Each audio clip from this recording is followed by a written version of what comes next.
Can't beat us, join us, please bring your coinage. We sink 3-pointers, money shots all net, all vets. Bums we not, jet skiing in them sunny spots. With women edible like gummy drops. Dummy stop, dummy stop. No weapon form can intercept a storm. Once my intellect is on, I'm projecting on magnetic fields and interact with blacks with athletic bills. I'm all about growth and development like residents of Ebbets Fields. Not to choose between woo and chew. We wanna line them colors up like a Rubik's Cube and fade to black, yeah, the truest hue. When you say the black man is God, who you alluded to? The usual, Clarence 13X, a worthy guess. The words expressed come from the word in flesh. Elijah M, the NOI versus Leviathan. Messiah sent from the heavenly branches. 7 P's from since G-Dub cut down the cherry tree. In the wilderness of North Mex, and we flossing death and forced aggression, or forced perception, forced protection, or forced confessions. It's all a lesson. The sorcerers from Corsica, killer tonics, sticks and drums like the Philharmonic Orchestra. You niggas still playing harmonicas from officers. Fabric softener, jive turkeys popping 5 perkies, playing with keys, the Scotch storage type. For that soft white, we could've caught life, just being forthright. First class on my 4th flight, popping out like Fortnite. Every night we lit like Porsche lights. The meek shall inherit the earth, oh yeah, the scorched type. And these niggas, they some hoes in these streets. Me, I'm 10 toes in these streets. They lost their souls, niggas got holes in their feet. Shit, I'm just worried about the craft and how to perfect it. Not worried about the craft, yeah, that's out of perspectives. Focus on the chip like I'm Robert Kraft, and then how to protect it. It's the waves of the oceans. Get to the money, nigga, save your emotion. Descendant of the slaves in the graves in the oceans. Mastermind that the waves is in motions. These niggas, they addicted to the folly, addicted to that molly. Making me a movie, them sticks made of holly. I'm Dr. Manhattan, sitting on top of Manhattan. When I get all 5 rings, snap my fingers and pop up on satin. Dressed in all black, yeah, drop top the Phantom. Best.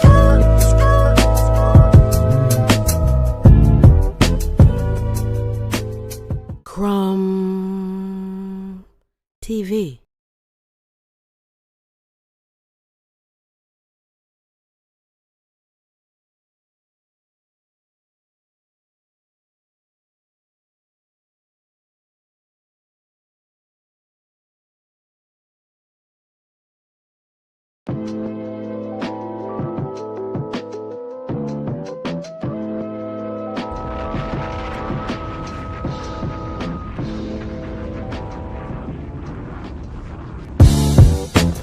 Can't beat us, join us, please bring your coinage. We sink 3-pointers, money shots all net, all vets. Bums we not, jet skiing in them sunny spots.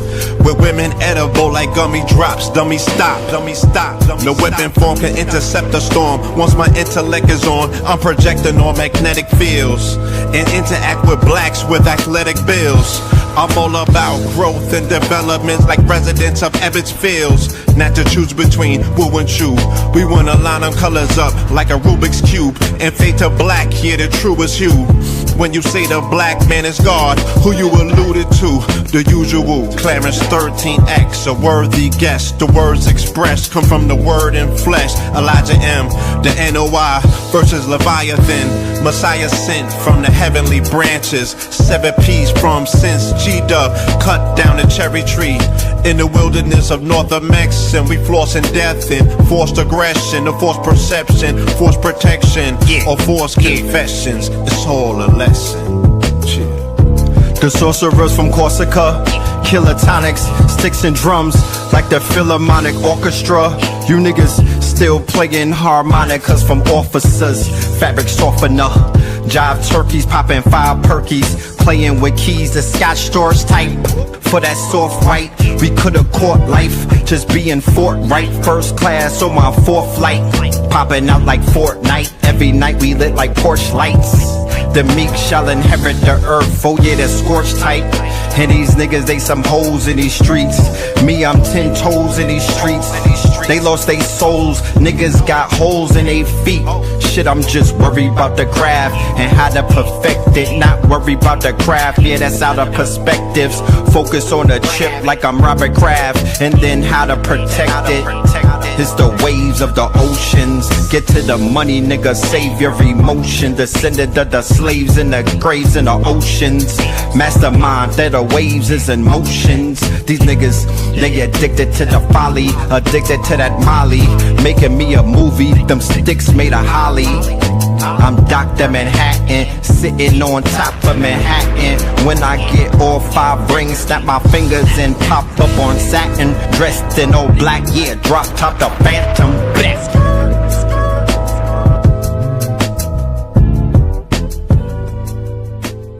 Crumb TV.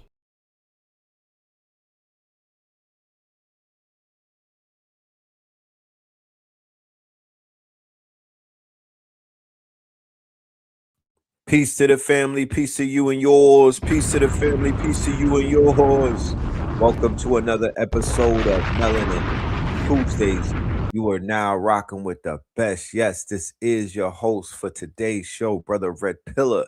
And that song that you just heard, ladies and gentlemen, that right there is Theta Waves. That is the Theta Waves featuring the twin pillars, Red and Blue Pill. You dig? Red and Blue Pillar. All right, now. So let's get into it. First, a few announcements. I want to say shout out to everybody in the building. We took a little hiatus after the show on Thursday. We needed a little bit of a break, but we are back in the building like we never left. Shout out to everybody who was on the call yesterday in the Rising. We had Brother Heru for the Healthy Mondays. And I want to say this, and I'm gonna say this with all sincerity. Here's the Patreon. I need the people who are interested in tapping into what Brother Heru is bringing to Know the Ledger to sign up to the Patreon. We will not be doing the Monday show on YouTube anymore. I got 2 strikes. I will not be able to go live on Know the Ledger 444, and they're threatening to take my channel. I have 2 strikes based off of information that is meant to save your lives. This is not for me. This is for the family. We are sacrificing our platform to help you with your health.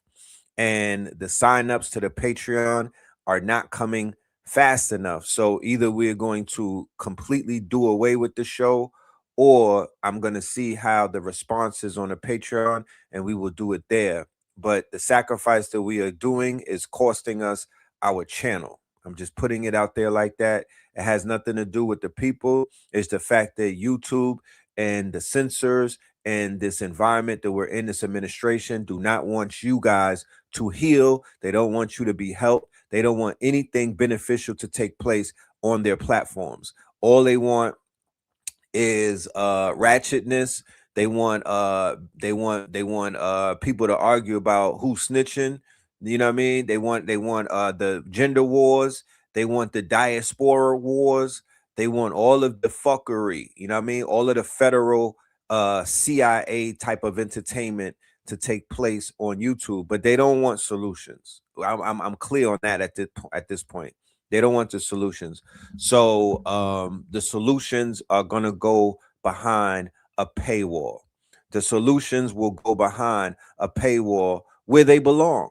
You know, this is a free platform. This is a public platform. You don't get solutions in the public, according to YouTube. There's no solutions for you in the public. You got to pay, you know what I mean, for your health. You're going to have to pay for your quote unquote knowledge of self and things of that nature that's going to push you to a place where you could utilize kinetic information. Yeah, they don't want you to get that over here. So I'm just sharing with you. I'm not even tripping like that, but Know the Ledger 444, I'm not going to be broadcasting on that channel for a while now. I gotta park that channel up. I gotta park it up. I gotta turn it private. You feel me? And I got to do some type of cleaning on it because I don't want to lose something that I've been building up for years and whatnot. Y'all don't know the feeling. That's a crazy feeling to lose your property of what you've been building up over the fact that you're talking about helping people and the fact that you're talking about health and the fact that you're talking about solutions and you're being penalized for it. Okay. But not only are you being penalized, your own people are not supporting you. So that's when it hurts. You feel me? That's when it really hurts. So I'm just throwing that PSA out there. Do with the information what you will. Do with the information what you will. I mean, it's clear as to what's taking place, and it's clear as to what we got to do. Now, there's another alternative that we're working on right now, and that's KTL Plus on Connect to Your City. That's our KTL Plus channel, which is our 24/7 broadcast channel. We have a 24/7 broadcast channel that plays our vintage videos and things of that nature over on Connect to Your City. And we also have Yap It Live that we are building out. So just give us some time, give us a little bit of time, and just work with us. You know, everybody is not going to work with us because people are here for the convenience. But for the real KTLians, the ones that are really tapped in and use the information, and the information is life changing, and you know the value of it, yeah, let's tap in. You know, but you'll be seeing less of me on YouTube. I just want you to get used to that. All right, so let's go ahead and do the you know, let's go ahead and do the work. Let's go ahead and do the roll call. Somebody said I asked for a gardening guide and Blue said it's a council fee. You damn right it's a fucking council fee. What the fuck do you think this is? If people are out here working and busting their ass and putting in work and they got a whole system set up and they spending thousands of dollars to set their system up and they doing the work, you damn right you need to pitch in and there's a motherfucking fee. There's a fee. You know what I'm talking about? If you have a problem with that, it's all good. But yes, there is a fee. You're going to pay for the work. There's no free that no nigga. That what are you talking about? Brooklyn Zoo, San Francisco. You tell the hospital? Do you tell your doctor? When you know what I mean? Because people spend a lot of money getting sick, but they want to get cured for free. They want to get cured for free. You niggas spend a lot of money getting sick, but you want to get cured for free. There's a ticket to that. There's a ticket. They pay, you got to pay to die in the hospital. They're charging you to kill you. You understand? And people are like, here, hold that. Take this little, take that. You know what I mean? Here, swipe my card. And they out here knocking people off. The third leading of cause and whatnot is medical malpractice. So if somebody says that there's a council fee, that means what are they doing? They're building up like a union. They're building up a collective. They're building up they're building up a group economic platform so they could serve the people the way that they need to be served. I don't understand. What's the negative in that business model? Run that through any type of business planner and they'll let you know that that's a great business model right there. You can't create nothing out of nothing.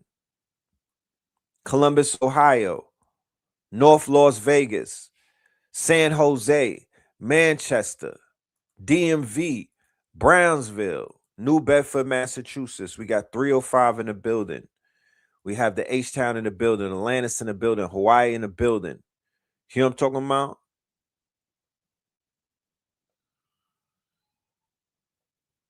Kings Mountain in the building. Charlotte, North Carolina in the building.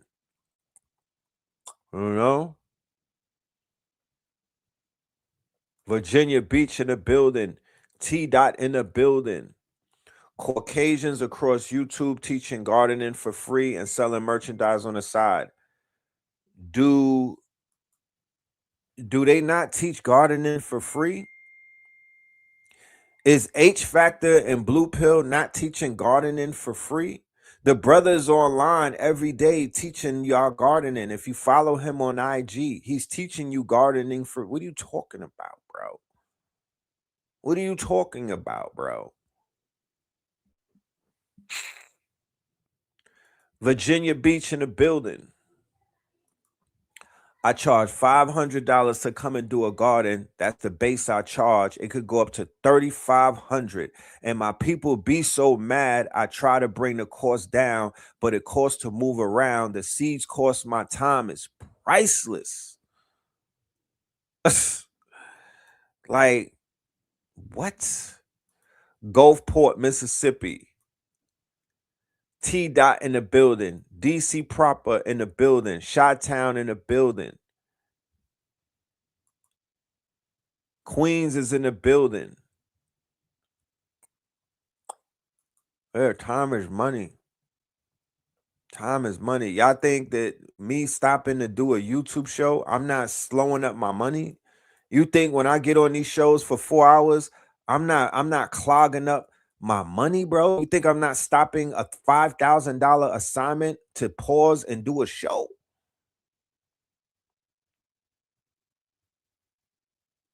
You know?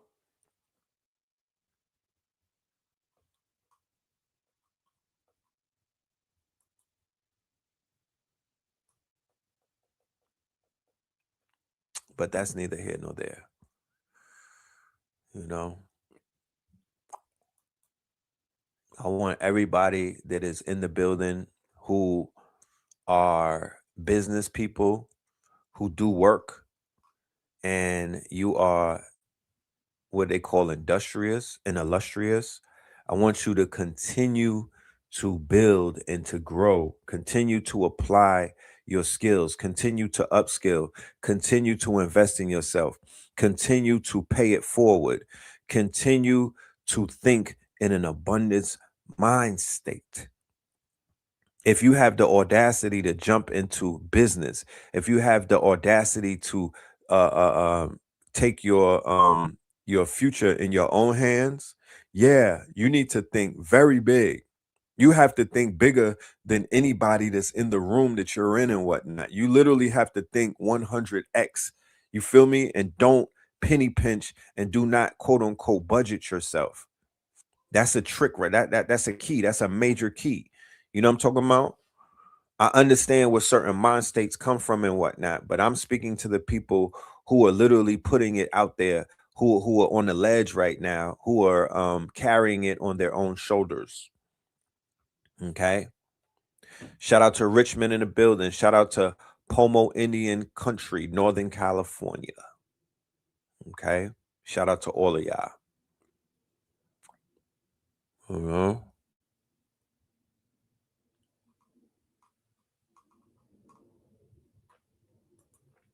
Baltimore. We got west side of Chicago. We got Greensboro. All right now. So salute to everybody. Memphis is in the building. Shout out to everybody pulling up. I appreciate everybody in the building. Salute. Welcome to Melanin Tuesdays. Today, we are going to open up the show by having a resurrection recap. What is the resurrection recap, Brother Red? Well, thank you for asking. A few, and also the QR code for the Patreon is right above. You could scan that, or you could go to Patreon/Red Pillar. I look forward to seeing how many people are going to show improve that you are invested in what it is that we're doing, and you see the value in it, and you vote with your dollar. Because anything other than that, I can't even hear it. I can't see it. I don't know what it is. I don't speak that language, right? Melanin Tuesdays resurrection recap. A few days ago, maybe about a week ago, we introduced the family to two priceless, valuable entities in our community. Two sisters came on this platform and spoke life into the family. All right. Sister Armani and Sister Ariel. And they were speaking about an event that was taking place entitled The Resurrection. This event was taking place in Jacksonville, Florida. And this event is focusing on what?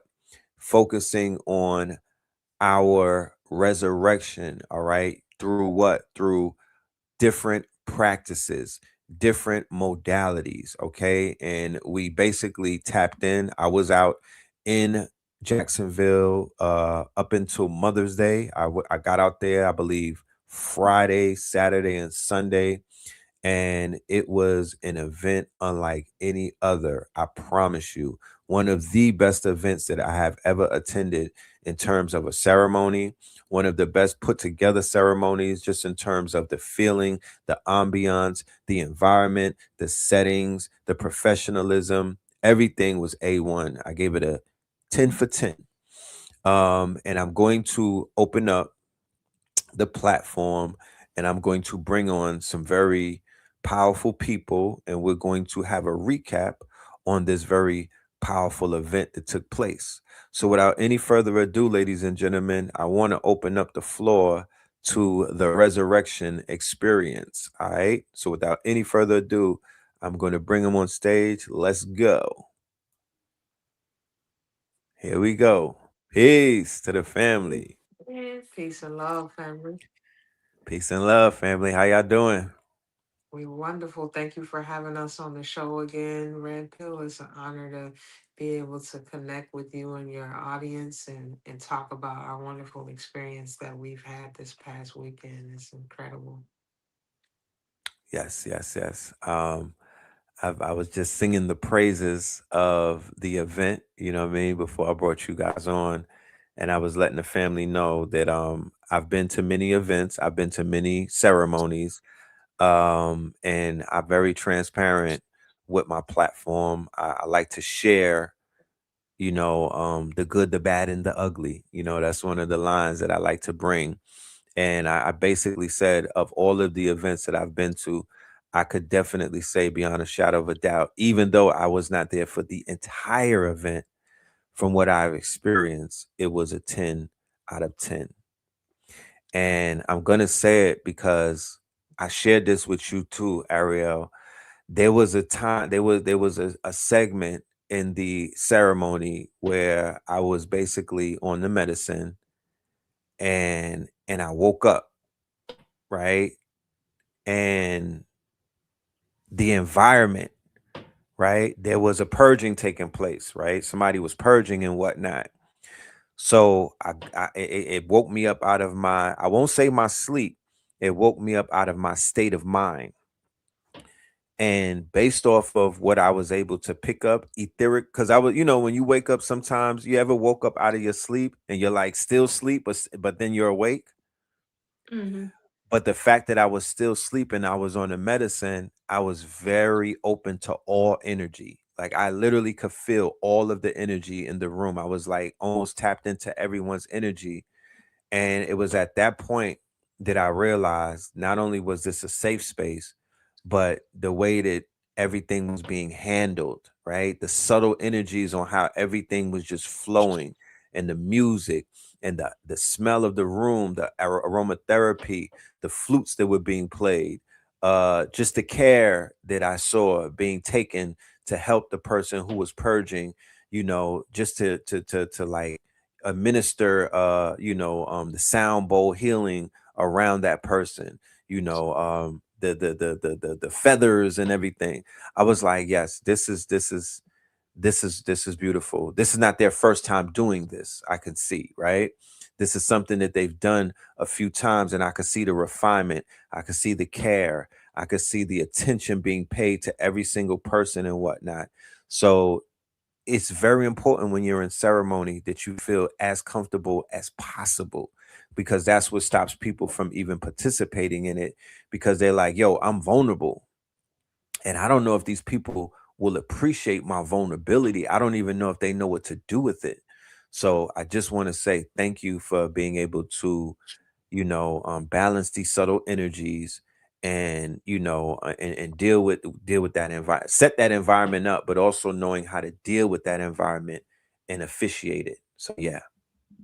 That's right. That's right. We really appreciate that. It means a lot for you to have seen that and to be able to share that, because it does it takes a lot of preparation, not even just for the event itself, but for like preparing our own bodies and minds and spirits to be able to hold space in that way. So I really appreciate those words. Truth.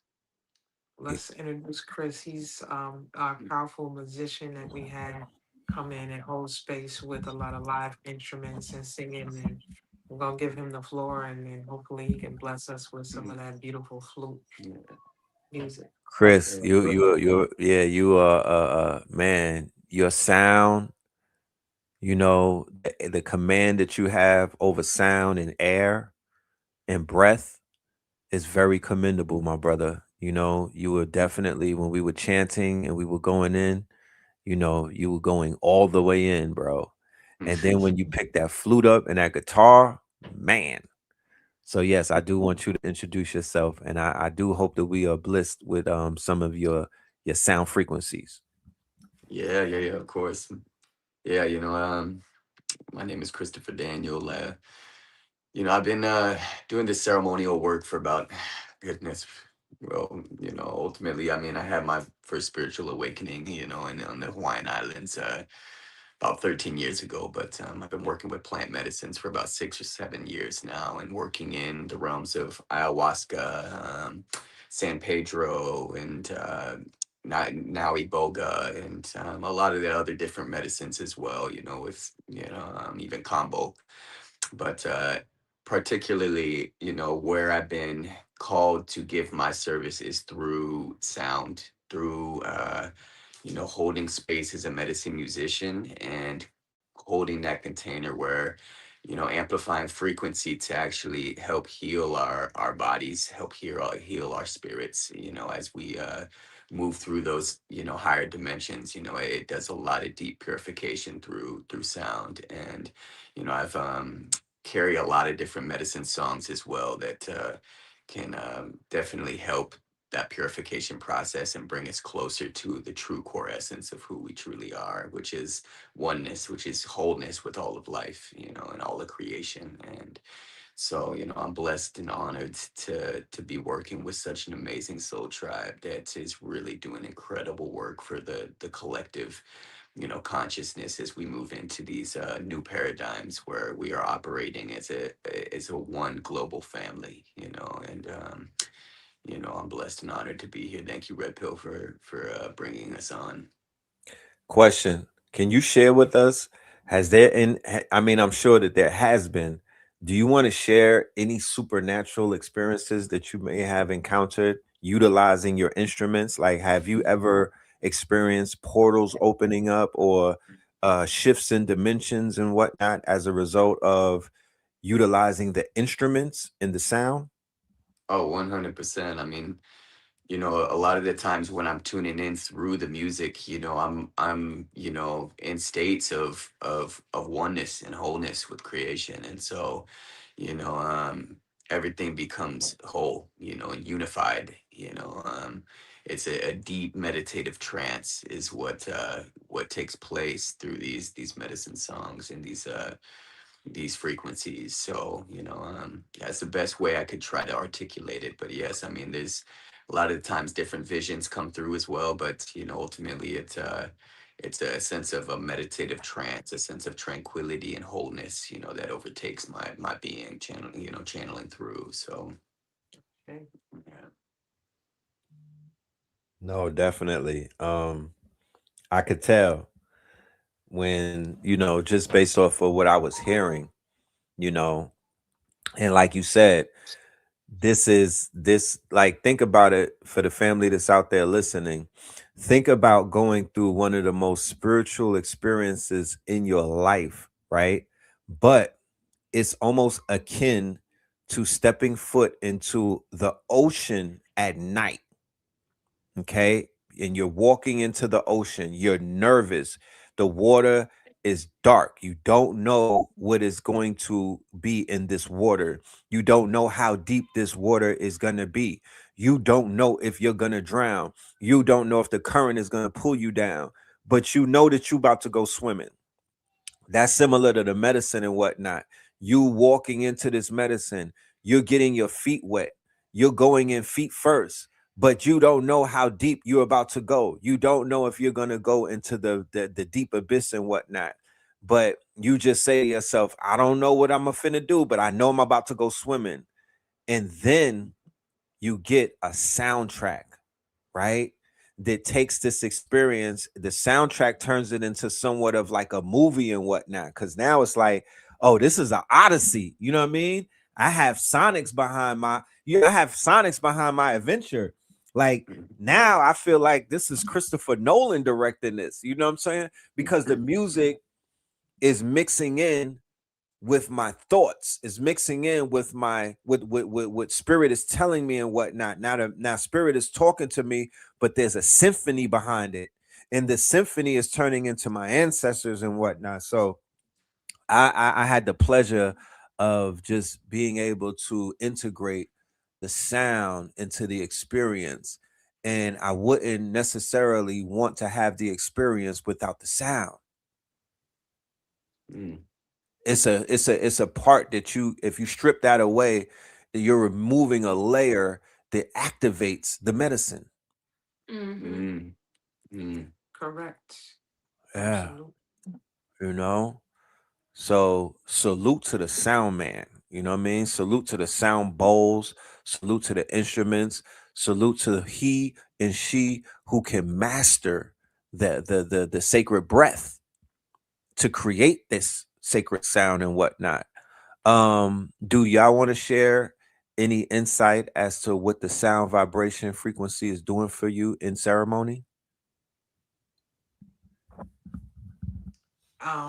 I definitely find sound to be an extremely important element to the way that the medicine is able to move through the mind, the emotional body, just all of the spectrum of the light body.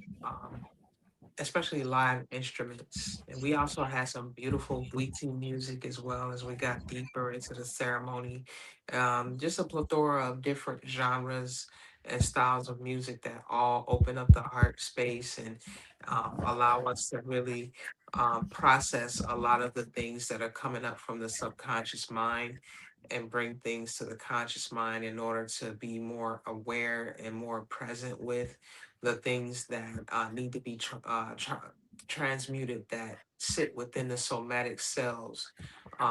There was just a lot of different expressions within the sounds that actually guided the psyche into a higher elevated state of consciousness as we move through different layers of the experience, and gave us the permission to be comfortable to actually dive a lot deeper in the space.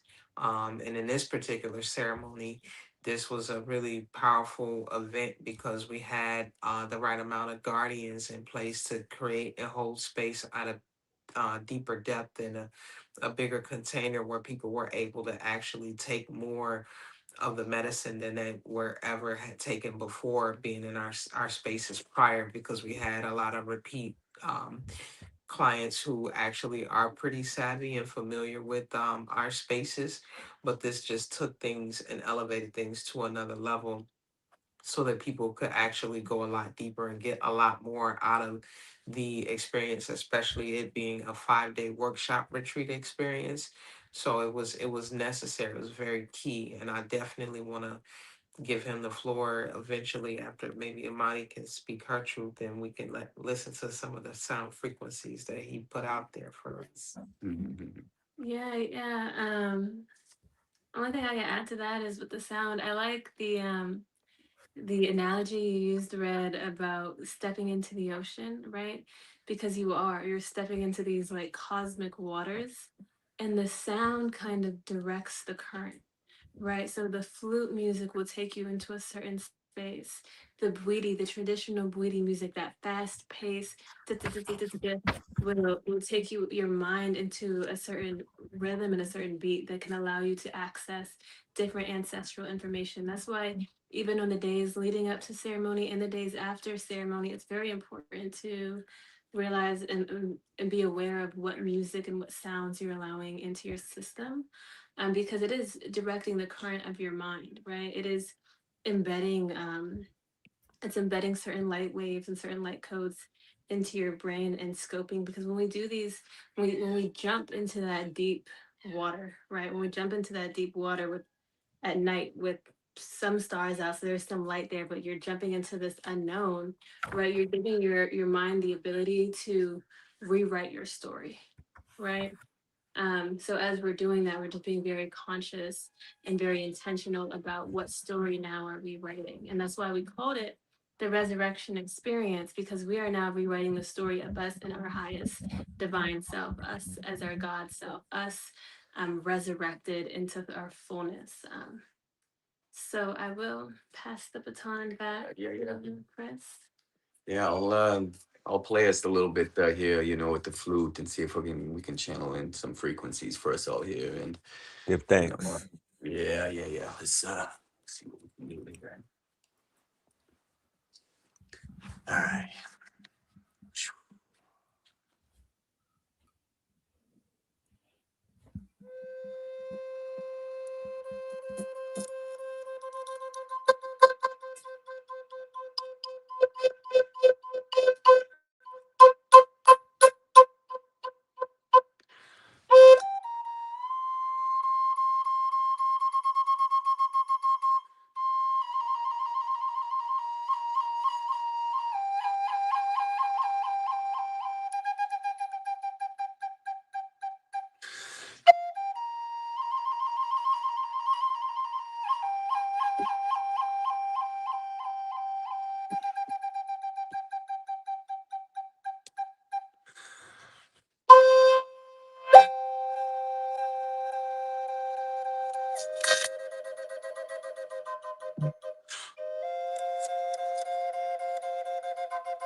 Blessings, family. Gratitude. Ashe. Thank you. Give thanks. Give thanks. Yes. You know what I was thinking about too when you were playing the flute? I said, dang, imagine that orchestra of like the living jungle behind that. The frogs, you know, the roosters, the crickets, you know, just as just to add to the symphony and whatnot. So yeah, it is I would call that food for the soul, you Mm-hmm. know, food for the soul. And I wouldn't go. I can't even see myself participating in any type of ceremony without the addition of that quote unquote, you know, without the song, without the, you know, without the instruments, you know. Then we had the drums as well. Those drums were very powerful, very powerful. The sound bowl, very powerful. So yes, the overall um sonic experience, the sonic additive, I give that a 10 out of 10. It was up there. It was essential. It was beneficial for the journey and whatnot. And it got people where they had to go and back.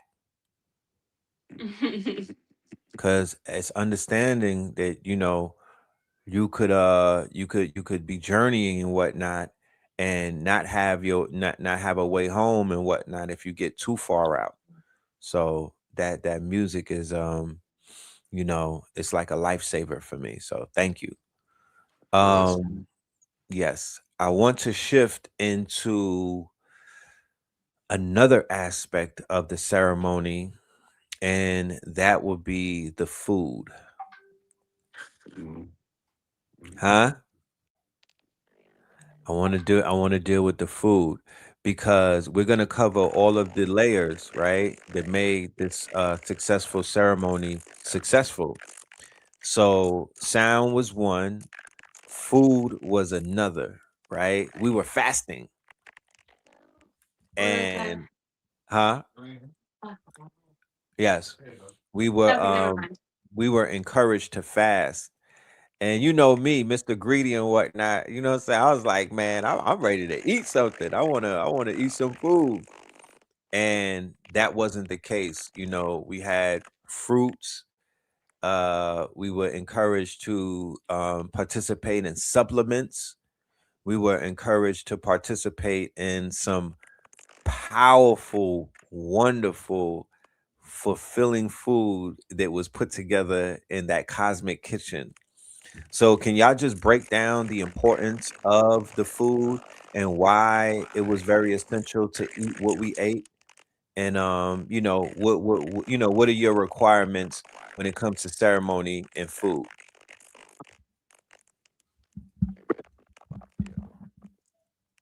Oh, you're muted. yeah. So oh, Huh. Oh, no, you're not muted no more. You good? okay. Yeah. Ultimately, I wanted to say, to your followers, they can follow me on IG, of Awakening. If they want to keep up to date with ceremonies and retreats, I've also put on retreats and different events, musical, medicine, type events. So if people do want to keep, follow me and be up to date with that, I put on different retreats all the way from down to Florida, now all the way going up to New York as well too. So different gatherings and ceremonies as well too. So, but I just wanted to give my love and my blessings to you, man, and I appreciate you greatly and what you're doing, and and spreading that light to the world, man. So keep shining bright, and I appreciate you for bringing us all on here. Let me get your IG again so I could type it in the It's chat. yes, it's the Collective Awakening. Okay, the Collective Awakening. Thank you. Christopher Dan.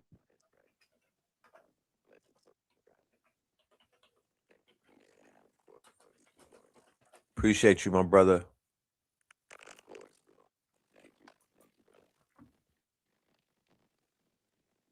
Um, we're having some static. I don't know if you, but if it gets too bad, then we'll just like come out and come back in if that's okay before we get into the next segment of this build. Yeah. Is the static a result of the energy? What we looking at right now? Huh? Very high. I think we went through that the last time. Yeah. If my memory serves me correct. It's I, probably me. That hummingbird showed up to even open up the ceremony. We got to talk about that too. we do. Um, huh. Okay, it's my phone. It seems like it's intermittent or it's kind of like going away. So we'll just vibe it out for right now. So Yeah. what was your? Did you have a question about the food, or did you just want us to weigh in on that? Yeah. I wanted to know from your perspective, what is the importance of, the meals that you were preparing, you know, the cashew yogurt, uh that dish that tastes like pizza, right? And just why it was so important because in my previous ceremony that I went to in Colombia, the dieta, what they call a dieta, it wasn't being followed. They were eating pork, beef, fish, chicken, and all type of what they call dedas, right? They were participating in eating flesh and then taking the grandmother later on. And in this ceremony, there was no, I didn't recall seeing any meat or anything of that nature. So we just kept it very plant-based. I just want to know what the importance is.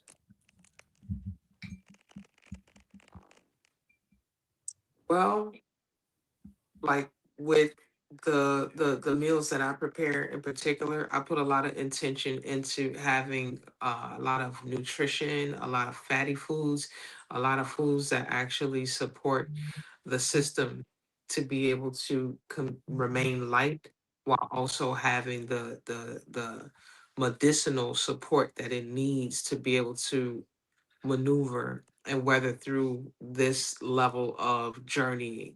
So not only was it like a lot of healthy plant-based meals that were tasty, but yet kind of simplified in a way that it could feed the bulk of us.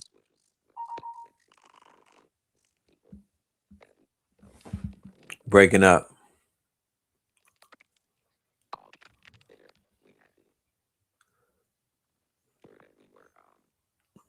No, you still breaking up, Sister Area. I can't hear you.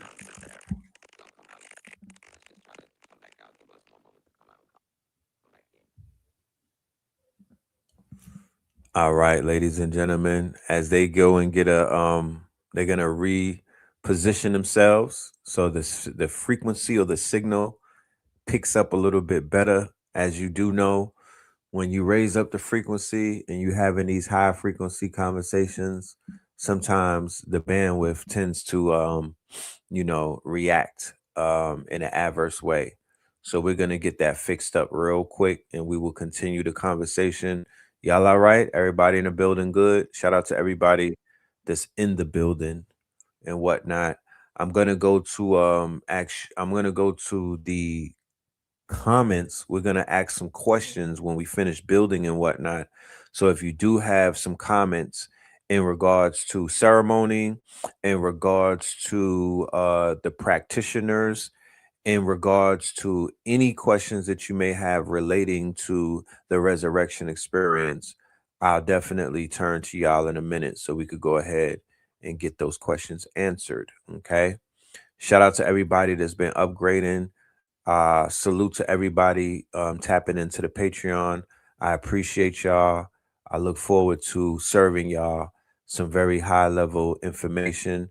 We have a lecture coming up, a 10-year anniversary for Fear of a Blackamoor Messiah. That's coming up at the end of the month. That will be available to the top tiers of the Patreon. Okay. And we also have Techno Bowl coming up. We also have the Claws Boot Camp coming up, and the Claws Boot Camp in Miami. That is available for the top tier of the Patreon. And we also have Fear of a Blackamoor Messiah 10-year anniversary on Memorial Weekend. That is also available to the top tier of the Patreon. If you want to support the show in any type of way, there goes our Cash App. All right. For the friends of the show, for the supporters of the show, salute. There's your opportunity right there to show love. There goes Fear of a Blackamoor Messiah, Techno Bowl, and then we have the Claws events. We have Miami and Houston. So our May and our June is loaded. All right. We have a lot of activity and we're making a lot of moves. So you do understand why this channel and having the opportunity to live stream from the channel is of utmost importance, and we have to protect it at all costs. So let's go ahead and open up the floor. Our guests are back in the building.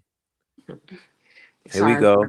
complications, but we got some really high energy after being in that ceremony, and it is affecting the technology. So it's pretty ironic that we came in on a technological Tuesday with this energy. Look, you so on point with it. I just wanted to add on that I'm not sure if y'all realize it or not, but y'all look different. Mm.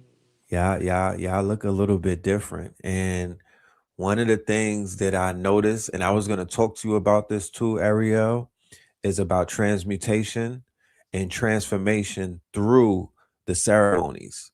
Like ceremonies will transform you, ladies and gentlemen. It's going to transform your phenotype, your physiology. It's going to transform. Like if you look at those Facebook pictures from 10 years ago, you'll be like, bro, who is that? Mm-hmm. Because the things that you experience and the insights that you have, it's almost like Moses coming down from the mountain.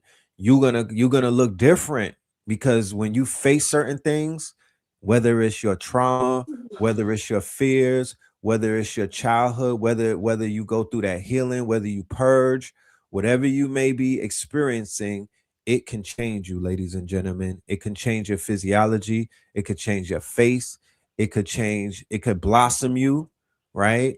I can't necessarily say that I've seen people age prematurely. That happens when people are participating in narcotics or barbiturates and things that are not conducive to the human physique and the body. That's when we see entropy. But the opposite of entropy is what I've been seeing on people who have been in these ceremonies and they've been growing and glowing. So you two is over here glowing up, messing up the you know what I'm saying? I gotta adjust the contrast and everything, to dim the lights.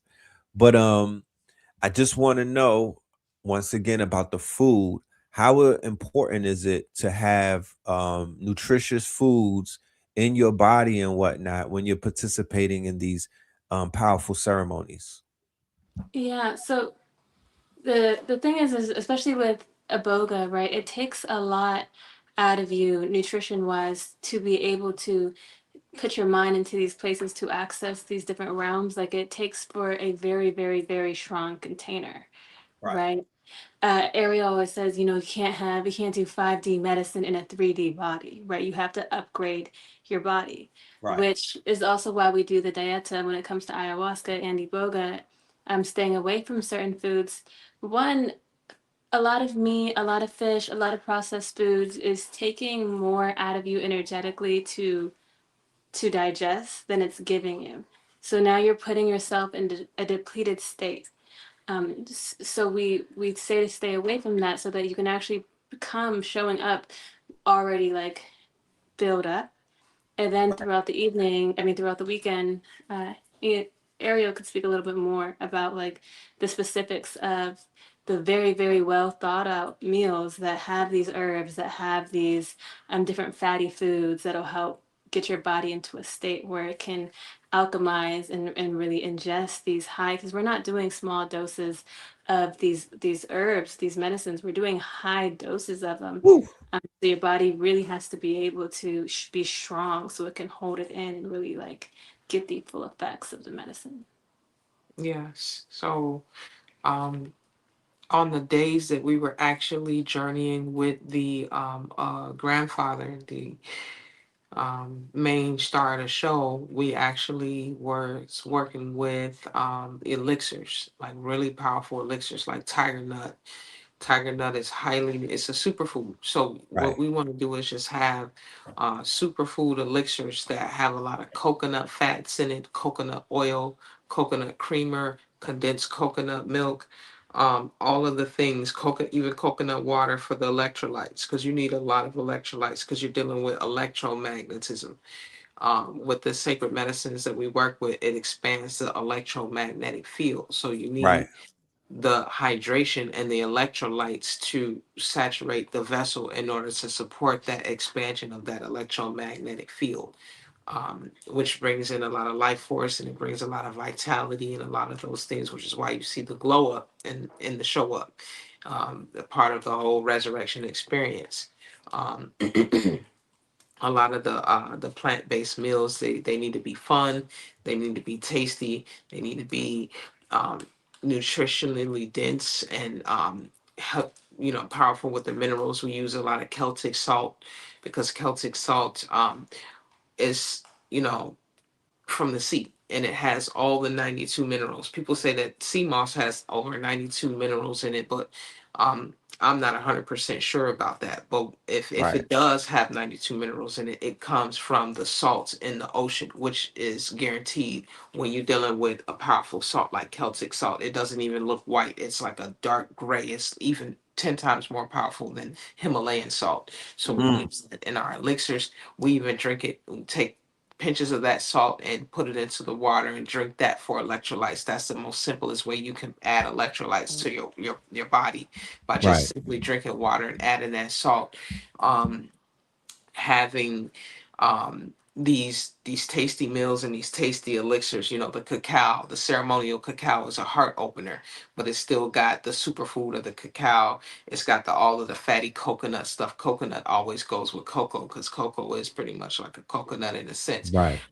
These things work on a lot of different levels. They work on, you know, the nutritional level, but they also work on the emotional body, and just it's a way for us to commune and bond together and build trust as well. Because honestly, a lot of people that come into these spaces and they look to work with these plant medicines, they, you know, they're a little nervous, they're a little afraid, you know, they may be very afraid, and they may not tell you they're afraid, but they still know deep down inside they need the healing. But when you open up the space with really beautiful comfort food that is extremely tasty, well thought out, and also nutritious, it builds a layer and levels of trust to where people are like, okay, this is a safe space. I'm comfortable. I can actually enjoy, you know, what I'm being served. So when it comes to serving something that may be more intense, they're more open to that. They're more prepared for that. Their palate is ready for that, and their body is also strengthened for that. Right. Right. It's what I definitely picked up on. Going back to the initial statement that I made earlier about the safe space, not I'm talking about the subtle body tapping into the subtle energies and reporting back like this is a safe space. You feel me? Not when you look around and you like, oh, you know, no, the subtle body, the body that's going to alarm you, your spider senses, that part of your soul, the intuition that's like, yo, something is not right in here, or that person is not right, or that energy across from me is not right, or I need to get up out of here. You know what I mean? Or I don't know what I'm drinking. You know, all of that was alleviated because with the statement that you made a minute ago, I'm still trying to figure out how. I'm like, they did such a job on our minds that we are terrified when it comes to healing and plant-based stuff. Like it's almost like we ready to run. You feel me? But pass somebody a blunt, you know what I mean? They taking it to the face, you know what I'm saying? Or pass somebody a beer or a drink, you know what I mean? And they facing it. But when it comes to popping a you know, a tag what I call a button, or drinking some cacao or something, or any of that stuff that they said that the bush people or the bush lady, like we are so Christianized at this point that Negroes are ready to take off. Like, no. And it's the most natural, it's the most, if people are talking about indigenous this and we foundational this and all of that, why are you not chewing on barks then? Right, right.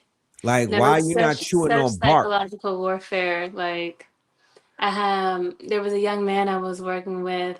His people had set him up for me to help him work through a fentanyl addiction. Yes. And the minute I went to go give him the mushroom, he was like, "Yeah, but I don't know what I'm taking. I don't know what this is." I was like, "Do you know why you're here?" You a super gremlin, right? You out here super gremlin in it. You taking you taking fetties, bro. But the Hmm. shrooms, you're like, I don't know about this. So I'm like, we as a people, they've done a good job on us. When you really look at it, Yeah. they've done a good job on our people. Like, if you want to talk about a backwards people, if you want to talk about a confused people, look at our people. They are working the hell out of these people with like regular propaganda. It ain't even advanced at this point. But that is why conversations with scientists such as yourselves and practitioners has to be normalized. We have to, this has to be as much like how we hear gossip every day. We should be hearing the sciences coming from people who are actually doing it every day, different aspects, different angles, you know, just different you could spark up a conversation about anything and apply the science to it.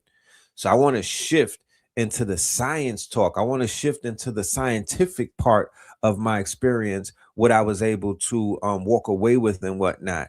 Now, this is interesting because this is where we're going to take it a notch higher, ladies and gentlemen. We're going to get into physiology. We're going to get into the magic of the body and whatnot. We're going to get into the sciences, right?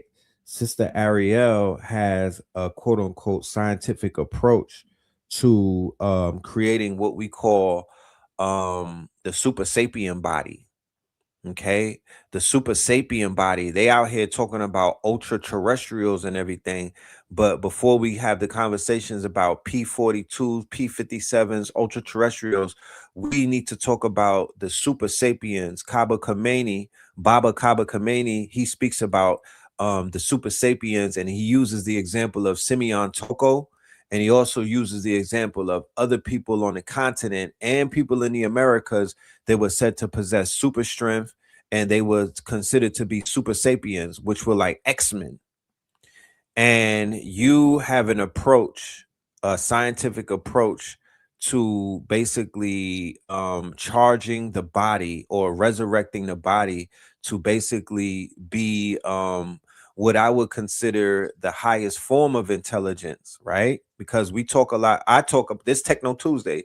I talk about artificial intelligence, but what I'm bringing to y'all today, ladies and gentlemen, what you're witnessing and what I participated in is the highest form of intelligence, and that is ancestral intelligence by way of the plants, by way of the medicines, by way of your going inside, going within and whatnot. So can we speak about the mission that you're on to create super sapiens through your supplements and your compounds?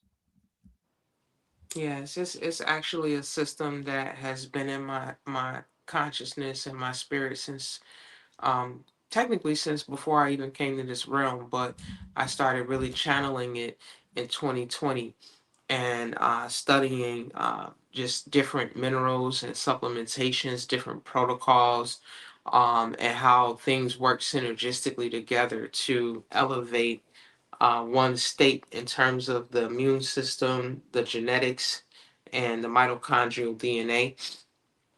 So a lot of my work is predicated on um, identifying us as one with nature and the elemental forces within us. So, like we said on the last show, we are fire, air, water, earth, ether. We're the elements, and our cells are a reflection of that. So, the way I understand the body is that it's condensed light. Although we appear physical, our body is made up of light because what are our cells? Our cells are light. And what it is that these cells are compressed so tightly into a morphogenetic field that appears physical. So we acknowledge not only the physical body, but we acknowledge the light body. We acknowledge the spirit that feeds the blueprint of genetic intelligence to the physical body through the light body. And what that looks like is utilizing all of the supplements from A to Z in the alphabet, as well as other minerals and bioactive compounds within the herbs that um, invoke ancestral memory by way of increasing the heat, which is the heat is the pretty much the kundalini, but it's also the first um, defense system and defense mechanism within the body. When the body is plagued with sickness, parasites, or free radicals, the first defense is fever. So that's dealing with the element of heat. So when you need to raise your vibration, you increase the heat in your body as well as voltage. And this is also dealing with solar energy because when you're dealing with the sun, you're dealing with solar energy. Even when we talk about electrolytes, it's electricity and it's light. These are elements. And what force has the most electricity and the most light? The sun. So if they say you need electrolytes, they're saying you really need sunlight in a sense. D3 is a powerful compound that opens you up to having the um, sunlight come in deeper and just feed you some of the essence of what the sunlight can bring into your body on a nutritional level. Um, Voltage, electricity, having the divine spark. Niacin is something I work with pretty heavily because niacin, it flushes the lymphatic system and it flushes the cells and it brings ATP and currency and circulation back into the bloodstream and into the lymphatic system and all of the pathways on an intercellular level. Like Cambo is also an intercellular medicine that I work with as well. But these are just different things that remind the body um, to vibrate higher. Even the singing bowls, that's another modality that reminds you and your body to vibrate. But specifically with the motion that this creates, this is how we generate currency, because people talk about us being the currency, which we are the currency, but it's a science behind that. In order to have outer motion, you must first have inner motion, because your inner world is what is going to create your outer world. So the medicines and the supplements that I put together create vibration and motion and heat and all of those things in the body to elevate you from a state of stagnancy to a state of high vibration. And then all of a sudden you start to manifest better. Your thoughts are clearer. You're able to maneuver through challenges a lot better. You're able to recognize patterns a lot quicker, and that lets you open up space to be able to leverage that through whatever gifts that you came into this world with, whether you want to get into real estate, stock market, um anything, and a slew of different other things that may have nothing to do with just dealing with fiat so directly. But these are the things that can be accomplished through doing this type of work. This wealth codes, basically.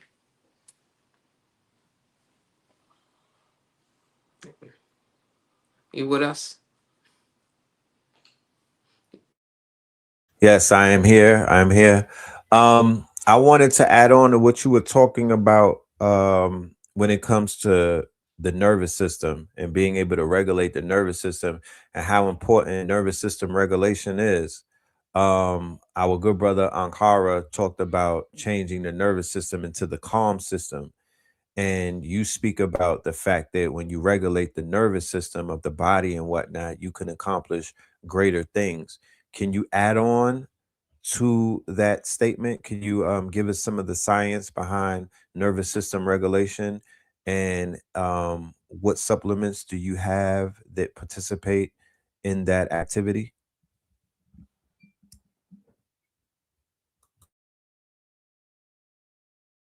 Okay, we got it. All right, they may have to come right back in and whatnot. In the meantime, between time, while we wait for our guests to return, if y'all have questions, make sure to write them down, get them on a page, because when we turn to the Q&A from the audience, I will be able to grab yours out of the crowd. Yeah. Before the line cut, I was asking about the nervous system, because you spoke about the nervous system, and our brother Ankara spoke about turning. He helped us with a breathing exercise where we were turning our nervous system into our calm system. So I would love for you to build on the importance of regulating the nervous system, and what type of supplements do you recommend for the everyday person to begin to regulate their nervous system, and how important is our nervous system moving through this 3D environment? Okay. Well, yes, the nervous system is extremely important in terms of just overall wellness, and having a unregulated nervous system is a frequency of poverty. But having a highly regulated nervous system naturally attracts wealth, because your nervous system dictates everything.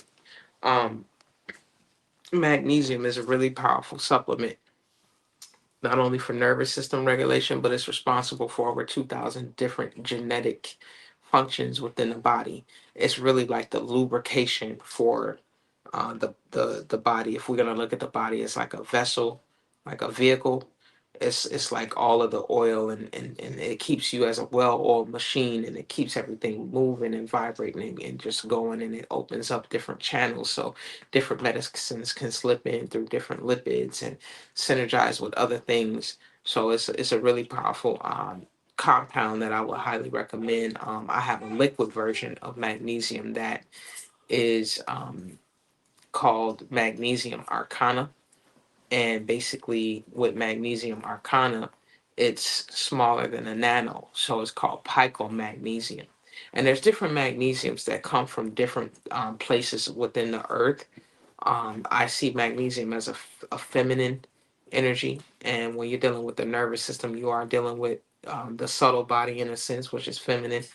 You know, you got different magnesiums that are at different depths within the ocean, different depths within the earth, and it also helps you pull in sunlight as well once you open up your photonic receptor. So that's another deeper science that I've been channeling. So outside of that, I do want to speak to an experience that I actually had when I went and traveled to Gabon and sat with the Bwiti, which are the stewards of the Iboga medicine. It was the deepest level of nervous system regulation that I've ever experienced. Of working with Iboga, you know, as it is a fifth dimensional medicine. If you're comfortable going beyond supplementation, you can deal with Iboga, and that will also regulate your nervous system. But yeah, when I sat with the Bwiti and I was in ceremony for the extended periods of time over the course of 8 days, um, my nervous system got really calm. It got really regulated. One secret that a lot of people don't know is we all know that everything is everything to an extent, and the earth is what our physical body is made of and mapped out of. So we can look at nature in order to identify um, who we are from the perspective of the synchronicities. So being that Iboga is a tree of life, and we know that the human body also has a tree, the tree of life within coded within it. When I at some of the deepest levels of my experience in that ceremony, I became one with the spirit and the essence of the Aboga tree. And with that, I came to realize that, and I'm pretty much a tree within my body, like my anatomy is structured like a tree. So my bones, I was able to identify them as like the trunks and the stalks of the tree. But then the roots of the tree, that's my nervous system. So as I'm seeing not only my nerves as the roots, I'm seeing how it extends and it's actually my nervous system. And then I'm seeing how my nervous system actually is the hardware to my electromagnetic field, aka my aura, and how not only am I a tree, but everybody else is a tree. And my roots and my nervous system is able to communicate with the roots and the nervous system of everybody around me. And depending on the level and the vibration of my nervous system's regulated ability, it can actually give a boost or jump to other people's nervous system just by being present. And this is the difference between somebody who's walking in the room with a dysregulated nervous system and somebody who is, walking into the space that has done certain levels of work and their nervous system is very highly regulated. This is why you see certain gurus or certain sages or certain master teachers, when they walk in a room, their presence is felt on a level that goes beyond what words can express. It's an energy, and that energy has a commanding presence. It has a frequency that is able to assist in finding fine tuning other people's nervous system. And so just yeah, sitting deep in that energy, and for my nervous system to start getting regulated on such a deep level like that, and for me to see how far my electromagnetic field extended out beyond even the town that I was in, it had got that big. It was incredible. And everywhere I went, people started to respond to my energy. They would offer me gifts, they would purge and just express themselves to me, things that, like, I don't know you like that, but it's just something in me that wants to, I feel like this is a safe space and I want to express this to you, or just gravitate towards me for whatever reason. And these are the type of attributes that come with having a powerfully regulated nervous system. I think it's really interesting that you said the nervous system was your roots. Um, and that's like your root chakra as well, Yes, right? And the really, foundation. yeah. And root chakra is with your security, and how you said it is your currency. Root chakra is your money. Your nervous system is your money, right? And Go ahead. so for me personally, I could share my experience. Like, and I'm sure a lot of women who might be listening can relate as well.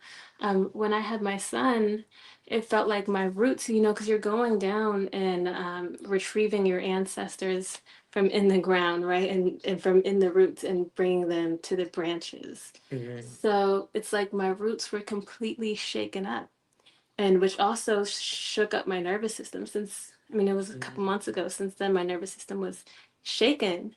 And for me, what has been really helpful is mushrooms. Like microdosing. I'm not saying you got to do anything crazy, but microdosing mushrooms can also really help calm the nervous system, along with the magnesium and the vitamin D, the sun, and the supplements can really help calm the nervous system.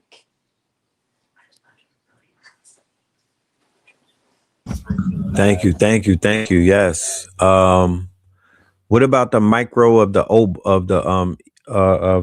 oba? Let's just call it oba. Is That's that that's recommended? Yes, highly recommended. And it's a very gentle medicine. It's a very subtle medicine, and it actually increases your presence. Your nervous system is highly correlated and linked to your ability to be present. And we notice that a lot of people lack presence, and this is why the term NPC is so popular, non-player character. People like the lights are on but nobody's home. People are walking around but they're empty in their vessel, meaning like their consciousness, their higher consciousness is offshore from being anchored into the vessel. But the more you I work like with that. yeah, It's the more you work offshore. with the ancestral medicines, you'll be able to anchor in more of that oversoul consciousness, because the nervous system is regulated enough for that consciousness to want to re-anchor itself back to the vessel. It's just no different than like someone who's drinking alcohol. Alcohol is extractant. That's why they call it wine and spirits, because once you drink enough alcohol, your essence becomes extracted and you become an empty vessel for other spirits to come in, and they will mount you once your essence leaves the body, because godliness dwells in cleanliness.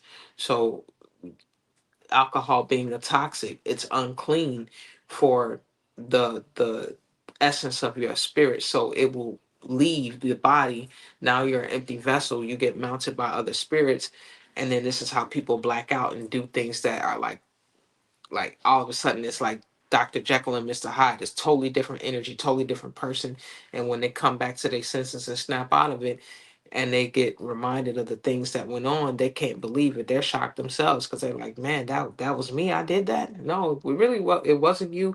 It was an entity that was able to mount you, because your spirit and your vessel your spirit left your vessel, and then now you became a walk-in for other energy. So And the truth is, like, majority of the people here walking around in America are not walking around as themselves. Majority of people have a parasitic infection, which is also an entity walking in you, right? Majority of people are not in control of that. Majority of people are are are not themselves walking, which is why we have to do these big, drastic changes, these resurrection experiences, these ceremonies that call for a complete reset, so that it can bring you back to yourself. or like in shamanism we do like a soul retrieval that'll really like go into the astral field and see which pieces of this person is missing and where are they at. And normally it's like a stuck point, right? And sometimes in medicine, if you take mushrooms or you do the Ebo, it'll show you maybe something that happened in when you were in like sixth grade, and take you to that point and let you revisit that point and re-see it from a different perspective. And whatever that was that got to you, kind of change your viewpoint on that so that it can bring that person whole again. So it's a whole. And again, the nervous system, the more you regulate the nervous system, the more of your original soul Mhm. consciousness can ground itself back in your vessel. Right. There's a theme that I've been entertaining called the Great Remembrance, right? And it actually came online during my first encounter with the God's Rose a few weeks ago. This was a Bufu ceremony, right? And there was an aspect of remembrance that took place me personally. And it was such a quote unquote moment for me where I was basically, and I shared this on the show before, where it was like I remembered a part of me that is probably asleep right now. And when I woke up for that brief moment, it felt like pure freedom. Like it literally felt like I was on a different plane of existence. It literally felt like I was on a different planet, but it was very brief.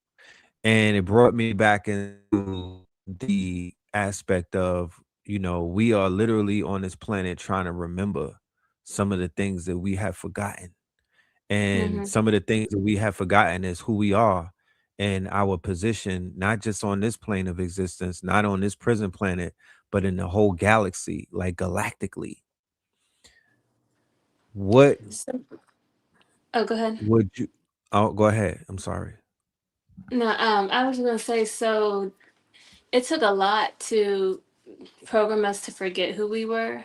It took a lot of trauma. It took a lot of beating on people to program us into a point where we forget our highest nature. We forget that we are divinity walking, right?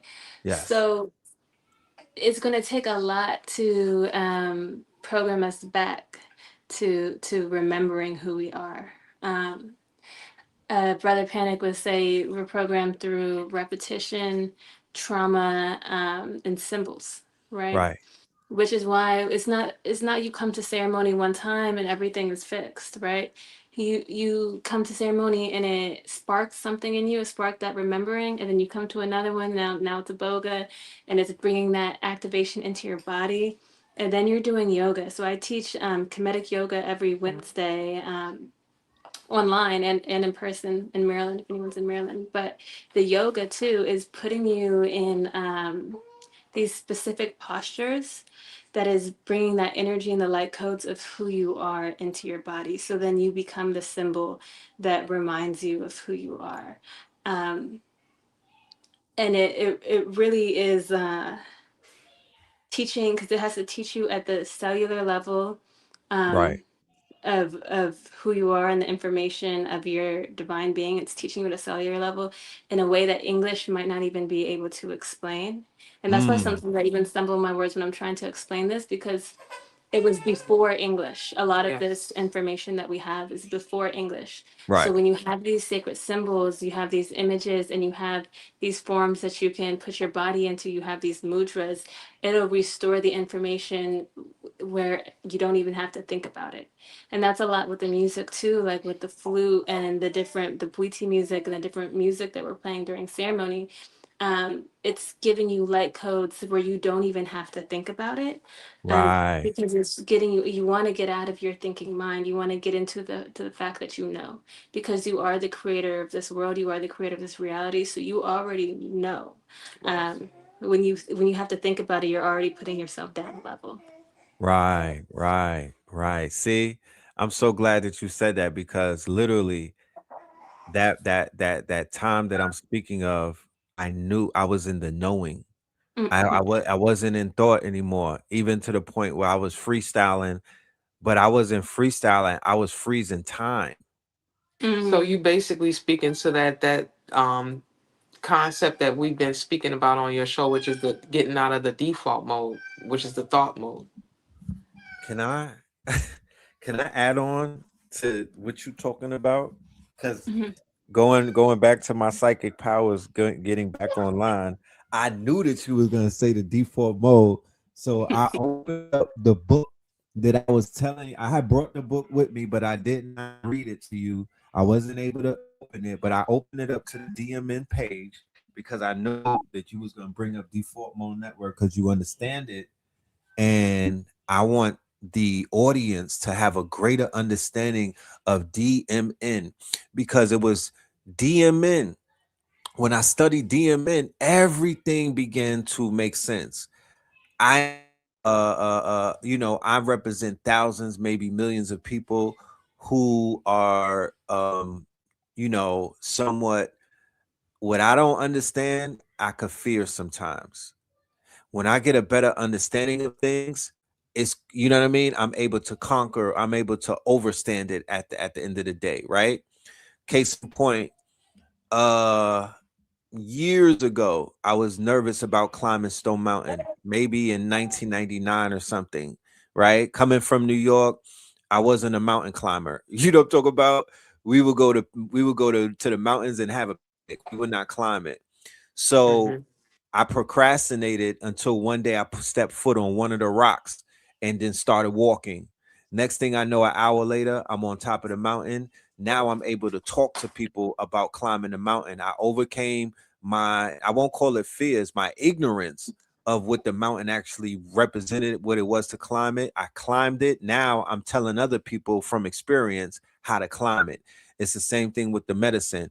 I was ignorant of it. But once I'm able to do it and live through it, I'm able to articulate to the family, look, this is what it is. You don't have any. I was scared like you. I was intimidated like you. I was uncertain like you. But I did. I got in the water. I climbed the mountain. I walked through the forest. You know what I mean? And I'm here to report to you what it's about. But until you actually do it, you'll never really feel what I'm saying. You can hear me, but you won't feel it the same way if you climbed it with me. That goes back to the Stone Mountain conversation. There's a group of people that I can talk to about Stone Mountain and they could feel it. Cause they like, I was up there with you, Red. You ain't see. I'm like, oh yeah, you was there with us. Like, you know what I mean? But then there's the other people who didn't wake up or they didn't make the trip and they're just hearing us talking about the mountain. And it's like, I want to climb that one day. So I want all of y'all to get out of that. I want to climb it one day. I want y'all to get out of that mode of you want to climb the mountain one day and actually climb that shit. You feel me? I want you to get out of I want to do the medicine one day and actually do it. Because I'm not gonna act like I'm the medicine man and whatnot, but there's no higher form of technology outside of that. You know what I mean? I have to reiterate that artificial intelligence is one thing, but it will never do what this medicine is doing for me. It will never do it. It will never accomplish that. There's no GitHub repo that could change your physiology or to bring your neuroplasticity together. It's impossible. So let's not negate one technology for the other. We could kind of like we could bring Synergize. it, huh? Synergize. Right. That's what we're doing Somebody anyway. We using technology to synergizing talk it. about organic technology. Facts. So I want to just read this real quick about the default mode network. Okay, so we could all have a better understanding that our brains are functioning in a default mode, right? As a collective. And to be honest with you, the default mode is the NPC mode. If you really want to talk about it, the Talk parts about it. of the brain that receive constricted blood flow were an area that are part of a large-scale brain system that has previously been classified by neuroscientists as the default mode network. A human mind is a wandering mind. The human mind is a wandering mind. Human beings seem to spend a significant amount of time on what is not there. In fact, mind mind wandering seems to be the human brain's default mode of operation. Now, I have a wandering mind. People say that I'm aloof, right? And I daydream a lot. And, sometimes I am considered to be very airy, right? Like my mind is always somewhere else. Like a person to be like, dag, bro, like, you seem like you tapped out. And I'm like, nah, bro, my mind is wandering through your mind right now. You know what I'm saying? Like, as I'm sitting here, my mind is literally communicating with all of the minds that is connected to. It's not necessarily I'm not aloof or anything. I'm just in somewhat of a experimental science. I'm in the mode where my mind is learning things, because I literally could sit around a group of people and I don't have to say a word, and I could walk away and I know things about them, you know? So, in fact, if one is not busied with an immediate task that requires one's undivided attention, the mind often begins to wander. Attention is drawn inward, and one becomes rather oblivious to the surrounding environment, hopping from one passing thought to the next. Neuroscientific research has revealed that this mental behavior activates specific areas of the brain. These activated areas make up an interconnected group of brain structures that has come to be known as the default mode network, DMN, like damn, DMN. This network of brain regions seems to show less activity when one is performing a task, but higher levels of activity when one is awake, not involved in any specific exercise, and left undirected to think to oneself.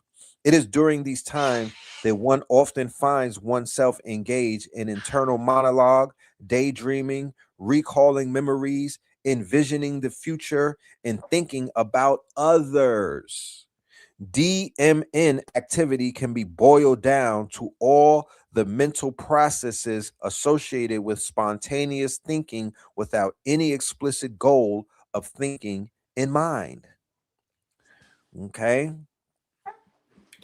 Um, I could go on. It's a lot of this paragraph of this book, but I'm gonna stop it right there, and we're gonna talk about. Oh, hold on.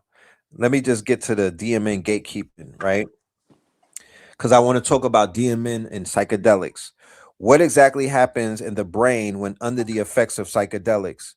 As previously mentioned by David Nutt, psychedelics facilitate an inhibition of the DMN's gatekeeper regions, which then liberate the rest of the brain. This liberation counteracts the free energy principle, which causes the brain to become less afraid of surprise and explore a larger repertoire of possible states.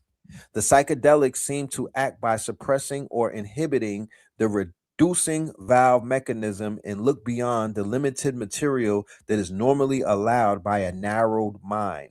But what does that mean? A visual representation might clarify this matter. Imagine a classroom. Normally, a teacher, at least most teachers, are able to enforce order and division in the classroom. The teacher orders the students to sit quietly at their desks and refrain from talking to each other, or if so, only when the classmates who sit very close. In this case, the brain is the classroom, the DMN is the teacher, and the different areas of the brain are the students. Psychedelics then sedate the teacher, which is DMN, and the students, which is the brain areas, are suddenly allowed to roam free and talk with each other, and all hell breaks loose in the classroom, which is the brain. So that's what the shrooms and other psychos do for your brain and your DMN. The psychedelics cause a restriction of blood flow to the DMN. The weakened DMN is thus not able to keep the systems in check, and its repressive control mechanisms are seized. This causes chaos to ensue throughout the normally controlled and constrained brain. The brain is released from its shackles, and this paves the way for an anarchy of neural connections to unfold. Communication among distinct and normally isolated brain areas are then made possible. This cascade like domino effect of neural chaos causes the brain to become more unified, and what feels like an expansion of consciousness often follows from this orchestra of neural interconnection. And I'll land the plane right there.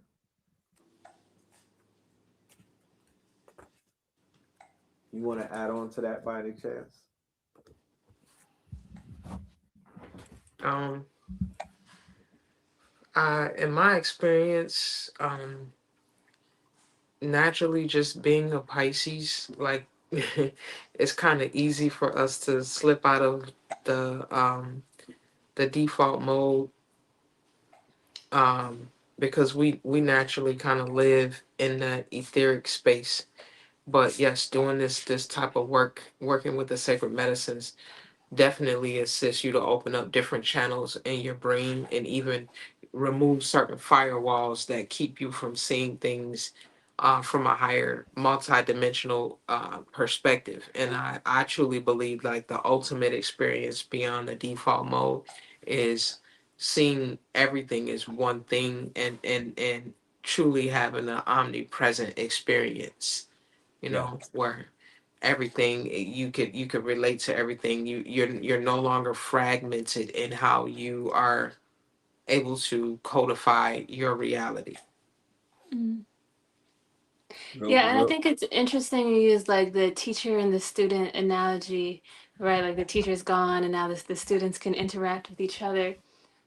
Because after you take like something like mushrooms, a lot of times people are like, "Oh, what I've been learning has been all wrong." The teacher, what the teachers have been teaching us in the classroom is not adding up.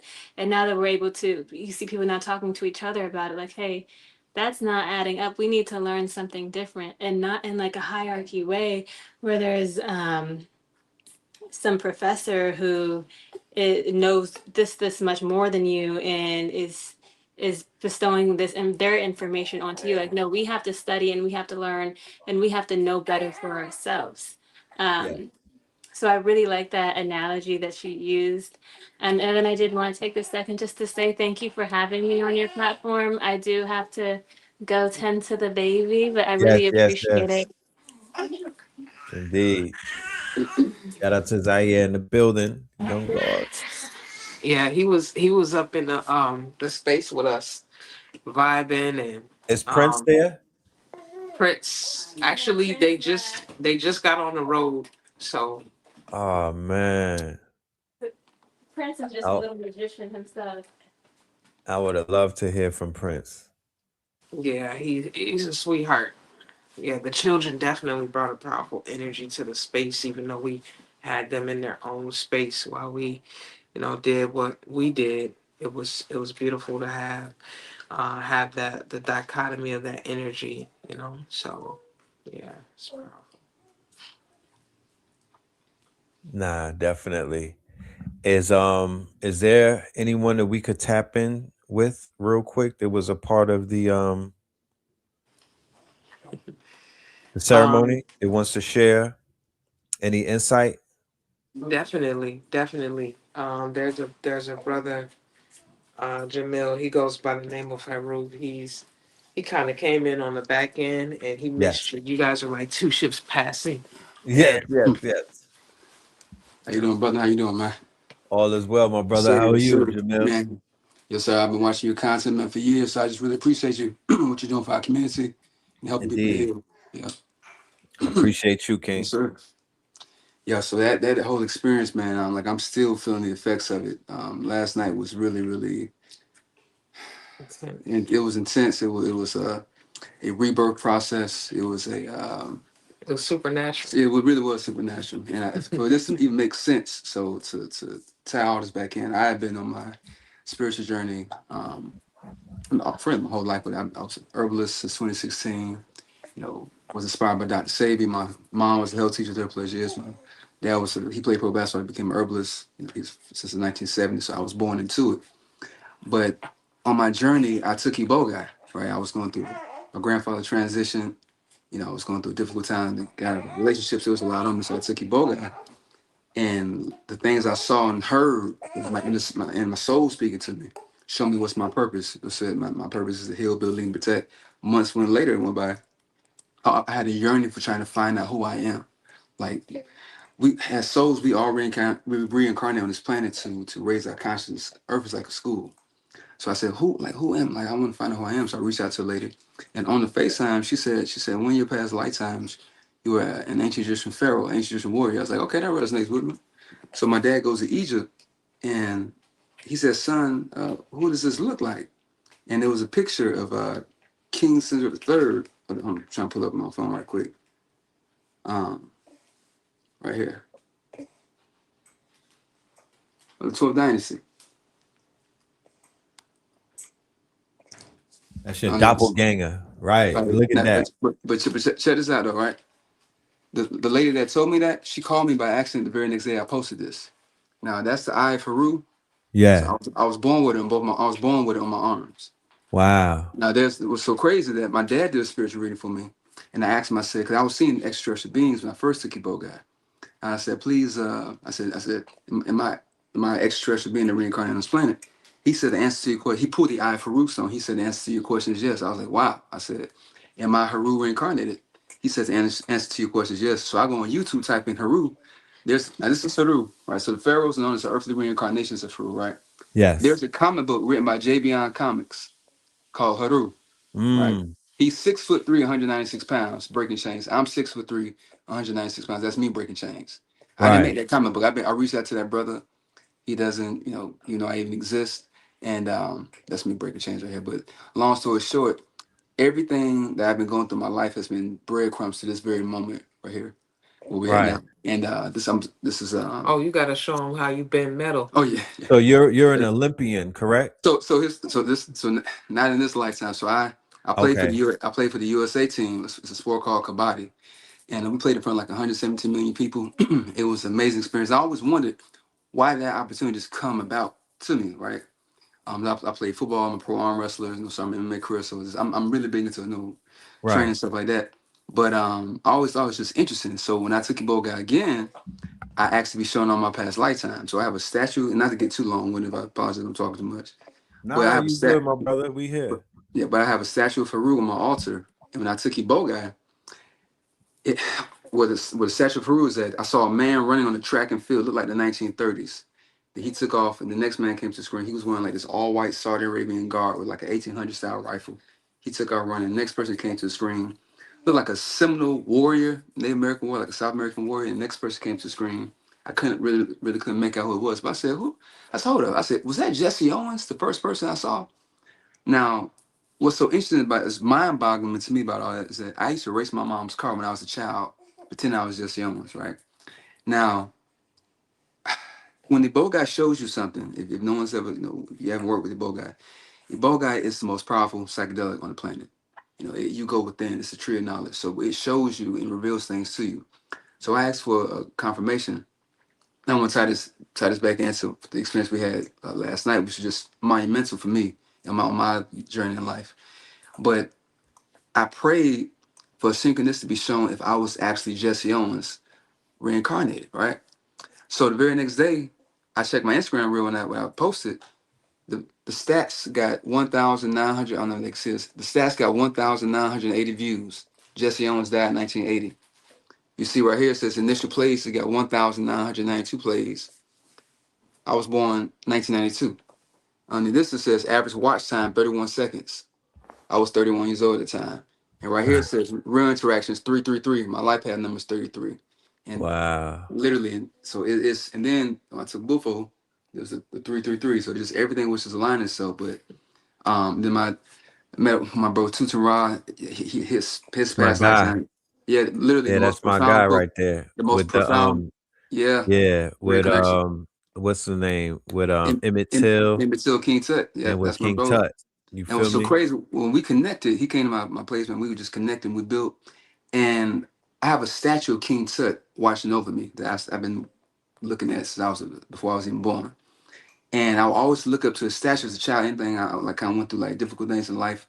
I Yeah. had an image, a visual image of the ancestors watching over me and giving me like a sense of strength. Well, in my past lifetime as Kakure, the third of the 12th dynasty in Egypt, he was King Tut's ancestor. So I was telling him, I said, brother, I said, you've been watching over me my whole life, but when you was you was King Tut, he was looking at King Caesar the third. So it just full circle back. But people that don't think reincarnation is real, because it's beyond just looking like somebody, right? Um, there's certain star codes, right? AFRO, let's say, Tusaran has his birthmark on the side of his head, behind his ear, on his neck. The same injuries that Emmett Till had, and also on the foot. So it Right. just all connects.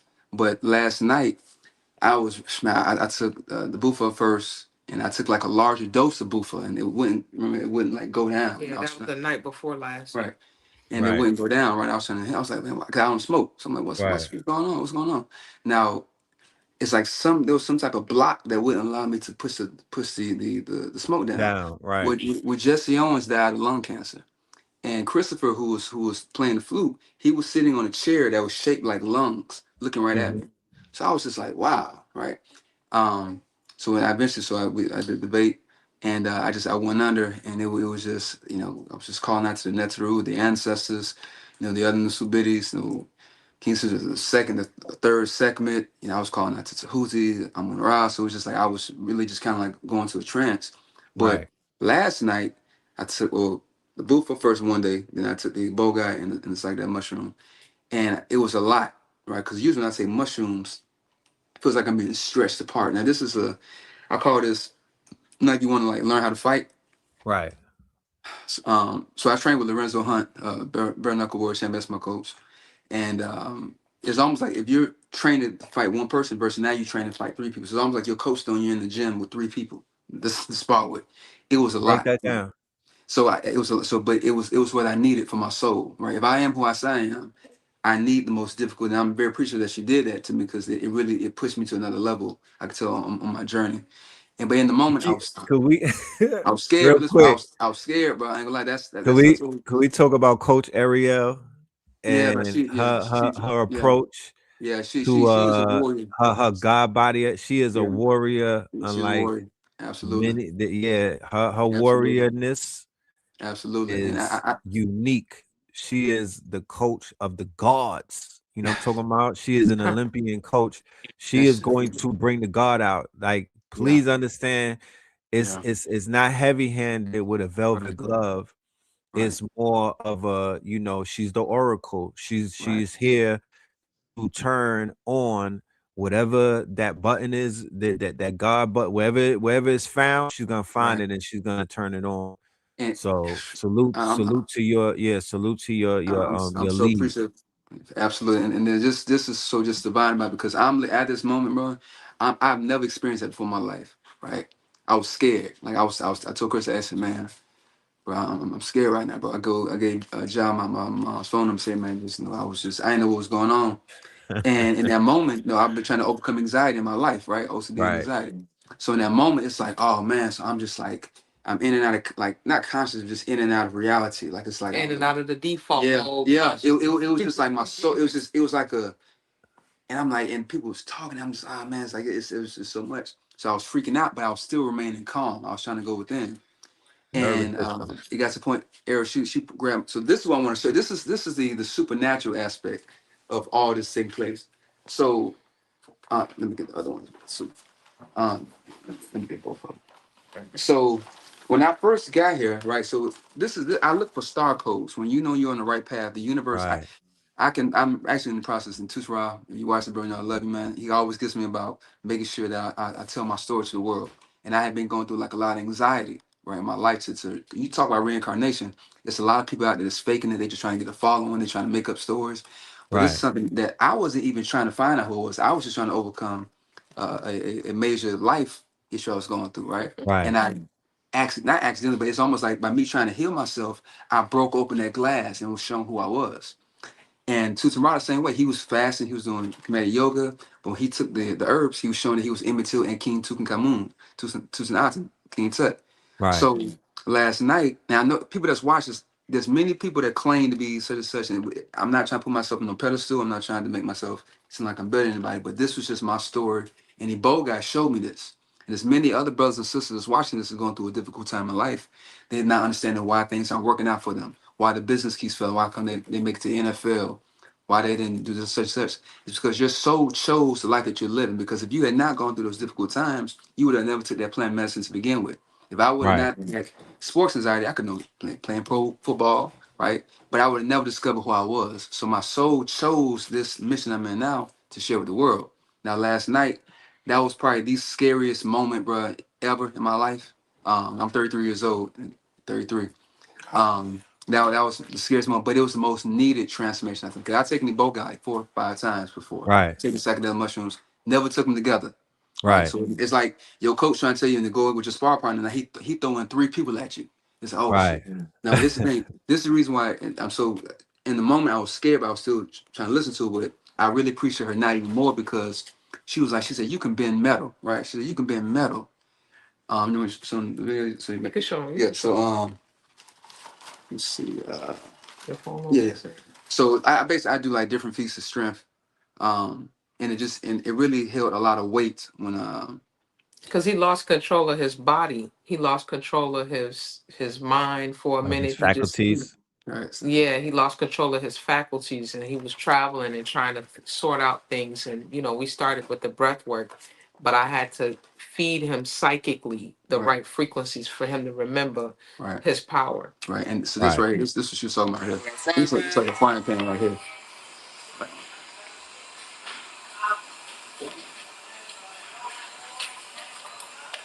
You're not in Costco's doing that, right? That's at our booth, farmers market. Look at my guy. The black man is God. Who you alluding to? You know, so basically, in that moment, I posted my other training videos in there as well too. But in that moment, I was like, "Yo, I feel like a child." And it goes back to my traumas. I Right. hadn't shaved my hair since 8th grade. I had alopecia, right? So growing Right. up, it was very difficult. Getting bullied and stuff like that. So it caused my sacral chakra to really take like a major hit. I got onto a machine. They told me that my sacral chakra was too low, crown chakra was overactive, and then I had another spiritual reading done. She told me the exact same thing that the machine said. My crown chakra was Right. overactive, and my sacral chakra was too low. So I knew I had to work through those imbalances because trauma can manifest itself as a physical health element. Me being an herbalist, well, no, A she's an herbalist. So dis-ease. Yes, yeah, yes. so it's what you eat and also what you consume, on an emotional level as well too. So now it's like going back to last night. I was in such a vulnerable state. I did not expect this, but I knew it was needed. I was scared. I was scared. I was afraid, but I knew I was going to make it Hmm. through. I didn't know if it was going to last forever.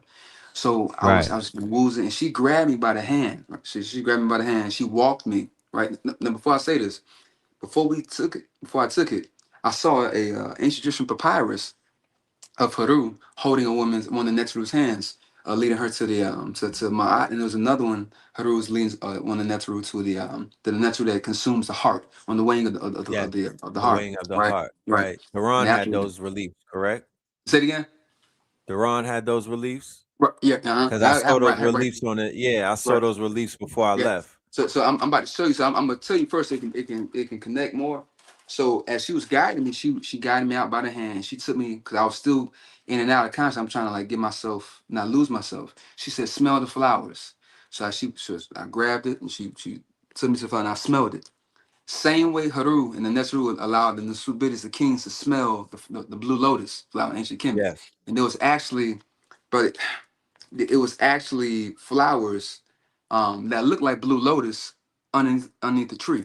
Underneath the tree. Right. So let me put this up real quick. And I'm gonna show you the release so it can make more sense. Let's see, right here. I don't know if y'all can see that or not, but that was underneath the tree. It looks like it's red. It's rose petals, and rose petals are sacred to Aset, Isis, and also Yes. the purple. There you go. There you Yeah. go. Look. And this is the white flowers right here. Yeah, literally, Uh, literally. So then this is back to this right here. So she grabbed me by the hand. She allowed me to smell the flower, and she said, "You must balance yourself. You to release the toxin, the parasite at you, and your heart must be as light as a feather." right. And I said to myself, now when I lay back down, I was like, man, because I'm still trying to find balance. I said to myself, wait a minute. I said, we just acted out the exact relief that was on this papyri. Peru is grabbing her hand, leading her to my eye. But it was the reverse. She grabbed my hand and was pulling me Right. then to the flower to smell the Wait, flower. And hold that also, up again. Hold it back Okay. up. There you go. Hold it down. There we go. I got herbs all on my fingers, Wow. so I apologize if I Nah, see the that's dirt. good. That's beautiful. And so, Wow. Okay. I literally, in my time, the most scariest moment, feel like I was going to not die, but be not right in the head. I went through something that was literally on the walls of ancient Kemet thousands of years ago. And another supernatural thing that took place when I traveled to Kemet, when I was at the Valley of the Kings. But let me show this before I say this one, because it all connects back to last night. Mm-hmm. So these sacred plant medicines, they unlock something within your soul that connects you back. Like, it's not a coincidence I'm talking with you right now after I just went through that resurrection process. You know what I'm Right. saying? And even like in the ancient Kemet, um, the story of Jesus was copied from Heru, right? Now Jesus died at 33, right? The whole Right. story is copied from Heru, right? So me being 33 years old now, it's like, man, like it showed me like that 33 is the ascended master number. Resurrection. Resurrection, right? Experience. Right. Even like what's like 33 vertebrae, right? And the Yeah. Kundalini energy rises. So it's just like, I'm like, wow. So all the most scariest moment, this brother who was speaking, like literally when I was on the booth, I was just calling out to King Sindra the second, my father, in that lifetime, King Sindra the first, my great grandfather. I was just calling out to the Middle Kingdom pharaohs, and I was just calling out to the Neteru.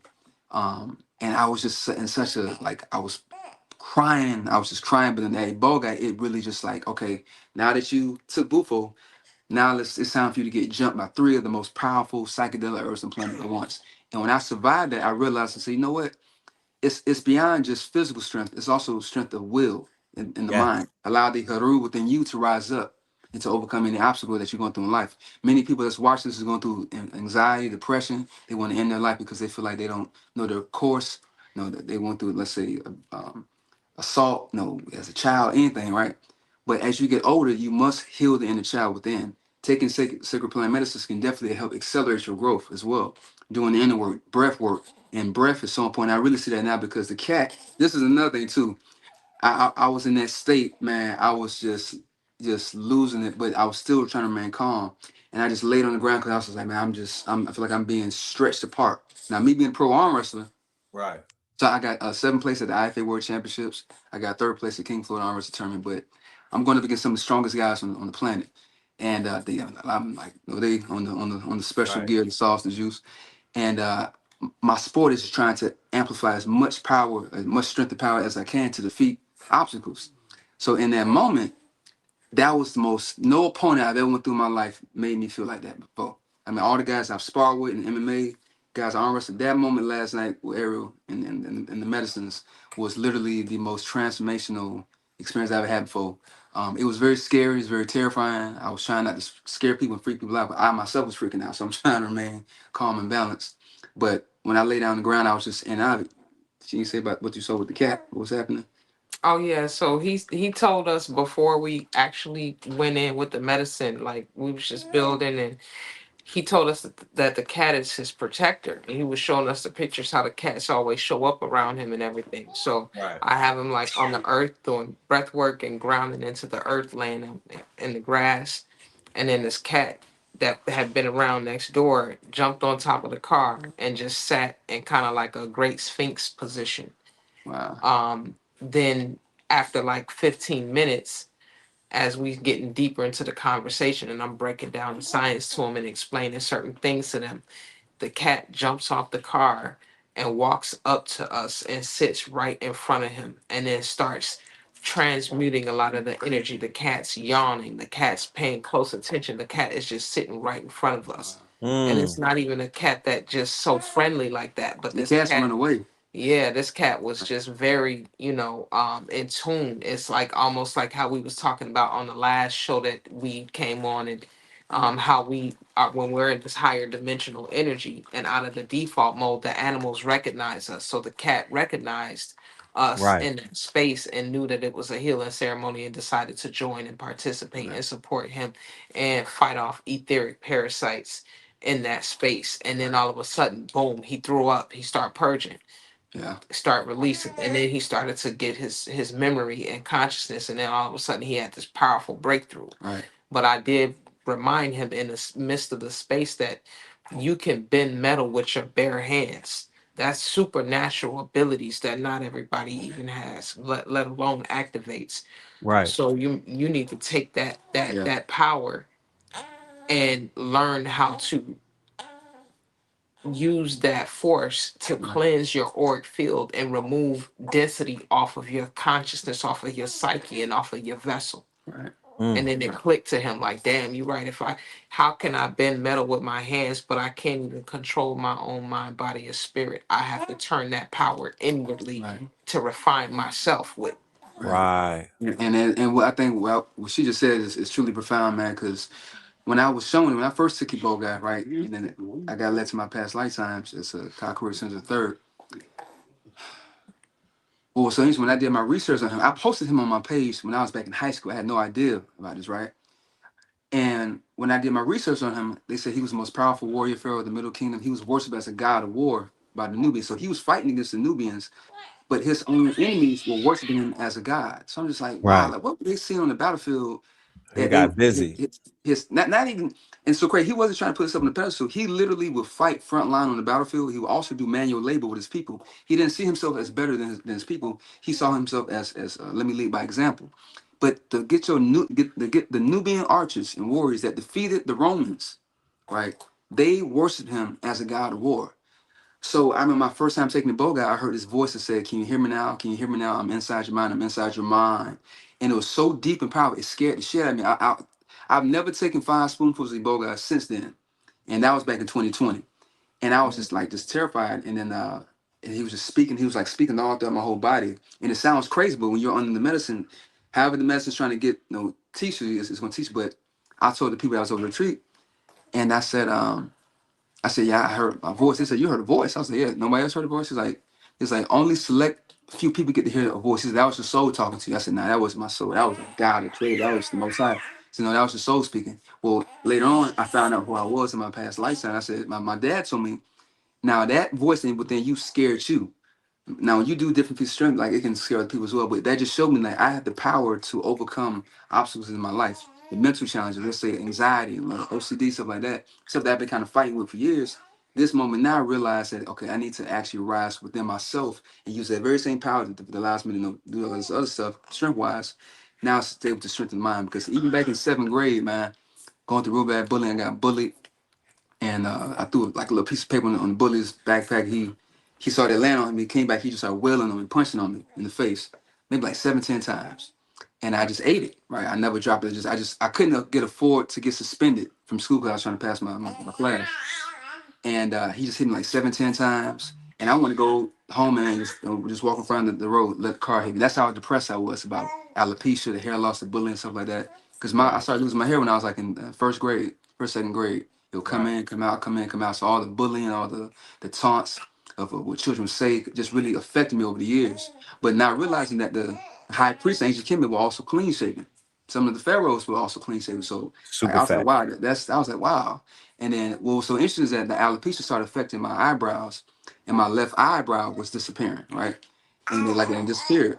And it was my left eyebrow. Well, Haru lost his left eye in battle. His He left said, eye. Right. so I was like, man, so all these traumas that I thought I was going through, it was almost like reenacting what was taking place in ancient Kemet.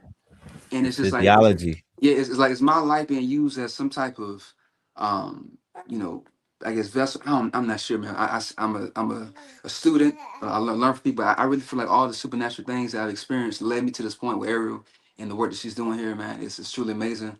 I'm gonna touch back on as well. I was at Midnight Sun Crystal Shop, And I was looking at this crystal, and this loud intuition voice told me only that crystal is gonna be able to fit your necklace, right? Right. So this is hang on, I don't know if you can see it or not, but it's red jasper right here, Okay. right? You can see it. I see it. So Is that a bloodstone? no, red jasper crystal, Oh, right? It's red okay. jasper, right? So when I did my research on King Center III, mind you, I didn't know about my past license at this moment.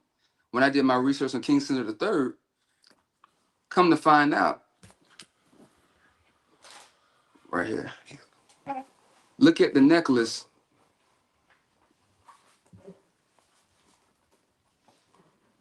Wow. And that's either King Amenemhat the first, his son, or that was him. It's like a color image, but I couldn't Right, find right, any pictures right. of the crystal. But the Yeah, I see it. crystal that they drew looks almost identical to the red jasper crystal that I'm wearing. That's crazy. And I did not plan that. Even the scar that's on my forehead, I got nicked right where my third eye is at. These kids used to pick on me and say, "Oh, you look like the Avatar. You look like the The last Avatar." airbender. Right. And I had like this all-seeing AFRO right where my third eye is at. If you look at the statues of King Caesar III, there's a line. I have to scroll down all the way, but there's a line on his statue that's right where my eyebrows at. And it really just blew my mind how just everything was connected. So from last night, not to go off too off right, but it was just all connecting back to last night. How you go through things in life, you don't understand why you're going through what you're going through. You don't understand, why you're going through the depression, the anxiety, the OCD, that's self-sabotaging, right? Sometimes Right. you can be belittled, and you can be belittled because that you were belittled when you was a child. So now you have a child inside of a grown person's body. So that's why it's very important to heal the inner child. And if you Yes. don't, you can have lifelong consequences to that. Not living in your purpose, purposely self-sabotaging yourself. So these plant medicines, like with Ariel, what she has is really, really, truly amazing. Like I said, Iboga is for those who are ready. If you're not ready for the truth, don't consume it. But if you are ready for the truth, you're ready to upgrade yourselves, man. Because again, I discovered this through plant medicine. I wasn't trying to find out. I mean, I've always wondered, Right. who I was, but just like, being born to Nuwapu, being up on the land, is seeing the Netru, Dr. Marcus here, just seeing the Netru up on the Hmm. land, stuff like that. So the statues, and I was like, how in the world did I choose? How is both my parents herbalists and healers? I'm born to a culture that knows about ancient Kemet, and knows about the Netru, and I look just like the Haru comic book. So it's just like, not to put, ourselves on the pedestal, but it's like there's something happening in my life that I need to stop ignoring, and I need to pay attention to, and I need to live my purpose. And I'm glad I connected. Even how I got connected to her was through kind of divine synchronicity as well. So that's a whole nother conversation. But Hmm. I'm really thankful. Like I said, man, I took the bufo, and I said I can't remember, but they say it can come to you later on. Right. Down the line, but I'm really thankful. I'm really appreciative. Everybody that's watching this, if you mind, I can give my Instagram page as Of well too. course. Of course. Yeah, it's a Jamil Levitt Harvey. I'm gonna put my page up on here as well, so y'all can see. Um, is it? It's starting to think. Let me see. Put it a little closer. A little closer. It's the camera's gonna take the glare away in a minute. There you go. Yeah. Now put it closer, a little bit closer, because it's clear now. Move it over. There you go. Take a screenshot, y'all. Let me put it back. Y'all Take gotta it. forgive the dirt in my nails, man. That's a lot of herbs. Nah, that's all good. Y'all follow the brother and tap in with him. Do you do any type of strength training for the I brothers and do. the So sisters? I do. So we do free boxing training for the community. We were doing it every Saturday, but I'm gonna get back to that in Jacksonville, Florida, at Memorial Park. Like I said, we have a herbal company, so I'm learning from the sister here. And then one thing I was told when I took the book the first time, they said herbalists are all soldiers of nature. So anytime I see somebody that's promoting plant-based health or using herbs to heal our community, I support them all the way. So I'm really appreciative of her, everything she's done, to continue to do, and I really appreciate you for everything that you taught me. Yeah, we appreciate you too. And one thing about the works that we're doing is it's really about unity and community. So we're bringing people into the space that can go through their process, elevate, and then become guardians in the space to assist other people in becoming their truest authentic self, and elevating and raising their consciousness as well, because it's we can't do it alone. It's bigger than just me. It's Tehran, it's Amani, it's Chris. We had Ankara with the breath work. We had Zaira that came through and was an intuitive healer and holding space with the motherly energy, and just a lot of different people that were even in the space that were seasoned enough to assist in just holding space for other people as they went through their process, whether it's, cleaning them up if they're, purging, or, helping serve plates of food, or just, helping do the attunements and all of the things. It's an overall workshop where we come together and we support each other through our processes so that we can all elevate and remember who we are and really truly anchor in that authentic aspect of ourselves so that we can truly walk in our purpose and be successful. Absolutely. Absolutely. That's powerful. That's powerful. Like I said, Red Plaid, I definitely thank you, man, for everything that you're doing. You've been putting in work over the years, man. I've been watching you for a while. What you and your brother do, man, I definitely support y'all. Any Yes, person that's sir. out there, man, just really trying to help empower the people, especially with the plant medicine, like the real essence of me came out. I was just bawling, crying, just saying, how can I help humanity? How can I help people to heal? And so, yeah, like I really appreciate all the healers that's out there, for sure. Yeah, and today is your first mission, you know what I'm saying? Yes, sir. And You're sitting it's in not no front of coincidence. hundreds, and you're resonating, your truth Right, is being received. I'm sure that they are you're reaching, you know what I mean? Your oversoul is definitely tapping in with other right, people. They not only can hear you, but they can right, see you. right, And this is a continuum. I'm really pedestaling this group, Ariel, Angelic, right, and the gods Rose, right. so my audience can know that they are officially stamped by me. And I Right. don't do that for everyone. I've been Sure. struggling over the years to find a group that I actually feel comfortable participating in these ceremonies with. Before, when the show opened up, I spoke about my experience where I was on the Ebo the first night, and a brother was going through his purge, and it woke me up out of my just out of that state that the medicine puts you in. But Right. when I woke up, I was able to tap into everybody's like thoughts. You know what I mean? Like I could hear someone outside talking, if you know what I mean. My senses were heightened, but what I realized is my subtle body was at work, Right. and it scanned the entire room. And when it did that, it came back and was like, nah, you in a safe environment. It Mm. basically gave me the green light to Right. kind of like go to just be in my and just to fall back into that space and not be on alert. You know what I mean? When your spider senses jump up, and Right. then you'll snap Right. out of that shit Right. and you'll be Right. like, yo, I'm on defense now. Right. That's And I've real. had that experience in ceremony. It's not a comfortable experience. You don't want to be at war when you're in these type of states of mind and whatnot. It's like you said, it could become the battle of your life, Right. you Yeah. know. That was listen. That was the most scary shit. Listen, when I say You feel me? there's no grown man, there's no truck, no piece of steel that I had to bend that allowed me to dig deeper than that. I'm telling you, man. I literally that was like a that's to me Initiation. initiation, man. That was like a simulation of a The rites battlefield of fight. passage. That's what I'm saying. Yeah. Today, So yeah. you are on the other side of that rainbow, Yeah. and this is a new you. Right. And And huh? I mean, I was interrupted. What were you about to say?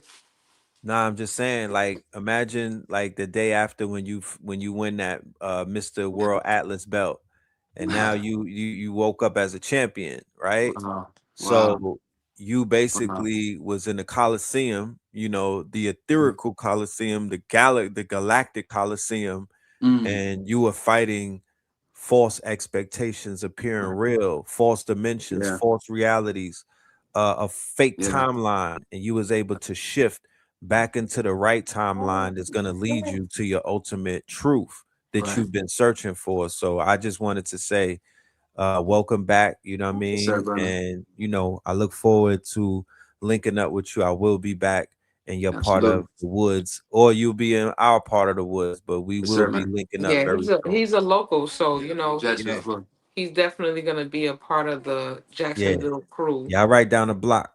Yeah, yeah. And there's one thing I want to say as well too, to piggyback, to connect a little bit more. So just doing my own research on, Caesar the third. They say he built temples dedicated to Mantu. So Mantu is the nectar of war and vitality, right? A lot of pharaohs like King Thutmose III, King Ramesses II, they called on to Mantu. Now Mantu is known as the strong arm of Faru, right? Now when I started arm wrestling, back in 2018. I went pro like 2019, and I didn't know about my past lifetimes. I said, what made me want to become an arm wrestler, right? And Mantu being known as the strong arm of Faru, so it's just like just all the similarities, all the connections. But I would not have been even want to consume Bufo if it wasn't for my bro Tutsara. I wouldn't be able to have the opportunity to meet Ariel if it wasn't for my bro Tutsara. So I got in mind if I just share his page as well too. Is that okay? Indeed. Yeah. So this is my bro Tutsara, the most profound book on reincarnation I've ever seen before in my life. Meeting this brother, I've been to Kemet, I've been to the pyramids. I cried when I got to the pyramid, and literally meeting him was the highest of highs for me in my life. I think when I first met my Tiki Bo guy, when I went to Egypt and meeting him was literally like some of the highest points, because you read up on the pharaohs, you read up on the kings of ancient times, the warriors, the heroes that we looked up to, but people just think we died and just don't exist anymore. What, people watching this right now, Right. we reincarnation is a real thing, but now you do have some people that start to, in their mind they may think there's somebody else, but they're not living authentically. Do the work and go within and really find out who you are. Don't just assume and guess, right? But you have to actually go within yourself, because once you find out who you are, it starts making more sense why you're doing the things that you're doing in your life. But this is this page right here, 25th Dynasty. I don't know if they can see that or not, Yeah. and that's the bio in his book, right there. And I'm just gonna show you a picture that really just blew my mind. This was when we was at and the address that we're at right there is at 333 downtown, right? Wow. So check this out. Hold on. So that's Tucson right here. All right. Yep. These are the statues of King Tut. Looks just like him. Right. And even with Emmett Till, Yeah, that's his doppelganger. yeah, that's that man. That his book is truly life changing. But yeah, literally. But that was him. Yep. And I know he's been sharing his story for years, but just I thought I was in this life alone, man. Like just finding out, man. There's many people think they're pharaohs, but warriors. But it's just like when you're actually shown evidence, it makes you feel like it's like taking plant medicine, and you're around people that's kind of thinking on lower vibration. It's like, who do I share this information with, right? Who can I? If I'm showing all this stuff, like who can I tell this to? And I just kept telling my story over and over and over and over again. When I came back from Egypt, I asked her to meet the ancient kings of ancient Kemet reincarnated. I took a spiritual bath. I had blue lotus. I had saffron, black pepper. The earth is dedicated to the Netru. Saffron, black pepper, blue lotus. And blue lotus is Egypt is shaped like a blue lotus. Asar's body was chopped up into 14 pieces thrown across the Nile. The blue lotus has 14. Uh-oh. When that energy gets up, it start tapping out. We'll wait for them to come right back, ladies and gentlemen. I'm gonna go to the questions in about 10 minutes. So definitely have them on deck. If you asked them already, you could ask them again. Okay. But yeah. Salute to everybody, like I said. And we will definitely keep everyone informed about when the next ceremony will be on the way. We're currently speaking with the team about putting something together, but it would definitely be before the summer's out. Yeah, definitely. There is a date that we're looking at right now in the location. So yeah, we'll keep you informed. That's a fact. Make sure you guys are signed up to the Patreon. Make sure you're signed up to the Patreon. As you can tell, a lot of this information is a little too hot for YouTube, and it will be going towards the Patreon, these conversations, so we could go deeper and we could start showing things. You know, we're gonna have to take it off of the public platforms in order to show our hand and whatnot. You know what I mean? Only because this is activation. This is the truth. This is the solution. You know what I mean? This is something that they don't want you to know about. You know, so we gonna know about it. Let's see.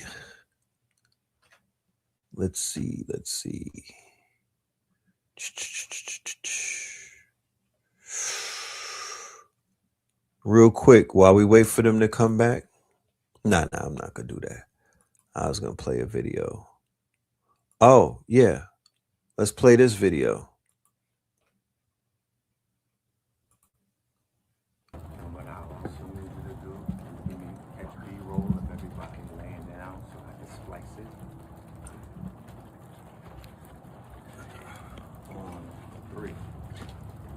1, 2, 3. Peace family, peace to you and yours, brother Red Pill reporting live and direct. I am in Jacksonville, Florida, Duval, and I just want to say that I'm at the end of this ceremony, this ascension ceremony, this emergence, and I am here with the lovely, right, Ariel, the goddess, and I'm gonna let her speak about this experience. Peace and love. Thank you, first of all, for coming to my retreat, workshop event, Red. We had a beautiful experience so far. Today is our last hoorah. It's a really big ceremonial celebration today. We've been tapping in with the sacred medicine, with the breath work, really healthy medicinal plant-based meals, so really powerful elixirs. And yeah, it's just been a beautiful experience, a lot of transformation, a lot of transcendence, and a lot of resurrection, which is the name of the actual retreat, the resurrection experience. And we've been doing just that, elevating our consciousness, elevating our spirit, elevating the vibration of our body, our DNA, all of the things. I give it a 10. Right. Hold on, I did a little remix. Let's go to the remix. Let's go to the remix. Give me 1 second.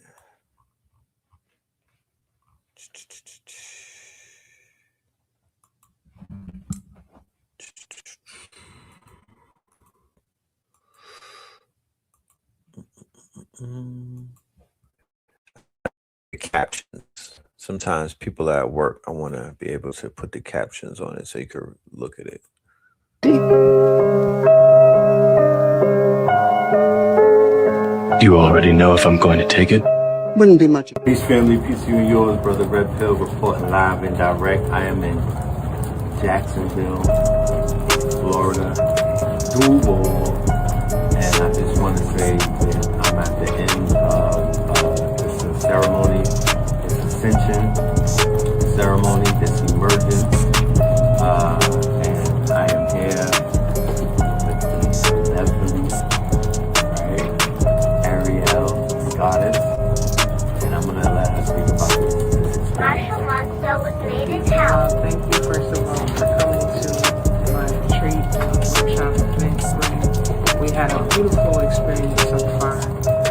Today is our last hoorah. It's a really big ceremonial celebration today. We've been tapping in with sacred medicine, with the breath work, really healthy medicinal plant-based meals, so really powerful elixirs. And yeah, it's just been a beautiful experience. A lot of transformation, a lot of transcendence, and a lot of resurrection, which is the name of the actual retreat, the resurrection experience. And we just elevating our consciousness, elevating our spirit, elevating the vibration of our body, our DNA, all of the things. I give it a 10, right? Everything. Presentation was on point. It was personalized, you know, bag. Everybody had their name on it. Then inside of the bag,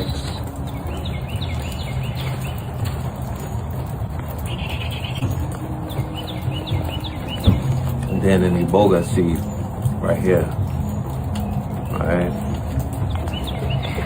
Journals, you know,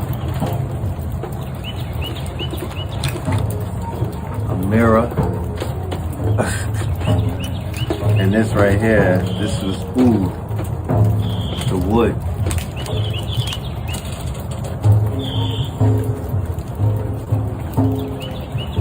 The actual food, you know.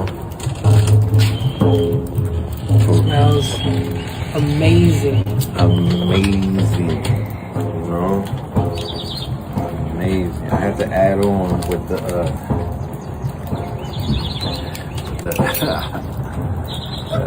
the Oh, I'm oud gonna need liquid. some of that before you go. That smells incredible. The oud. Let me get a little So yeah, she didn't come to play, you know. She did not come to play when the ceremony, like, I'm not even gonna put all of the particulars of what took place, but let's just say that, you know, it was full throttle, you know, and it was definitely an emergence. There was a resurrection, many breakthroughs. I've seen people healing in real time, but not just that. The setting, the environment, the food, the cacao, y'all. A 10. We didn't eat heavy, you know, everything was basically fruit, plant-based. We actually fasted the first day, right? And it wasn't even a thing. You know what I'm saying? Supplements, magnesium, vitamins, you know, cacao for the coating of the stomach, everything, the ambient, everything, the music was there, yeah, the setting was there, the vulnerability was there, people felt comfortable, you know, because what happens is your subtle body is always going to investigate. When there's a ceremony taking place, there's going to be a search party taking place with your subtle body to find out if there's any weird energy around, you know. So everybody felt comfortable, you know what I'm saying? It was definitely, you know, I can't wait for the next one, let's just say that. So the fact that it's Mother's Day today, you know, and this is the grandfather medicine that we were utilizing right after grandmother too as well. It's just beautiful. This is a part of my journey. So I'm at the big three. Aya, Bufu, Grandpa, you know, that's just, I'm gonna keep collecting those stones, the infinity stones. But yes, I'm gonna let her close out because she has to get back to her work. So I just wanted to capture this moment before I take off and whatnot. But yeah, just leave them with some information. The revolution will not be televised. It will be telepathic. Tap in, family. Let's get it. Wow.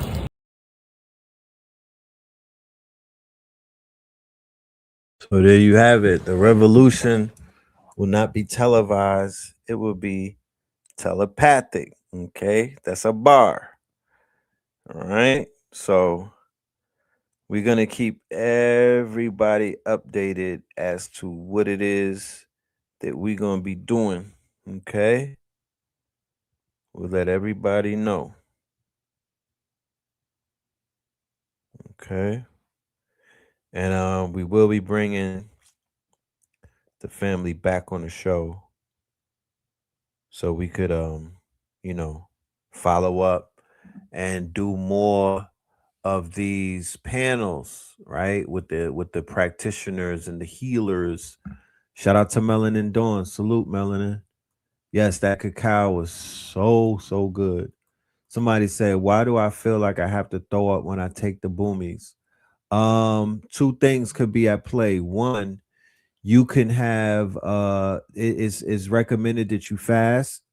It's recommended that you don't eat any type of animals and whatnot, maybe a day up to leading to your experience, because what the mycelium is going to wind up doing is whatever it gets in contact with inside of your stomach, your small intestines, it will react off of that, right? So sometimes people are having experiences on the medicine, right? And that experience on the medicine is not necessary. That experience is basically it's the animal inside of you. You know, you may have an adverse effect, but it could be the animals that are inside of your stomach or the parasites that the mycelium is communicating with, you know. Um yeah.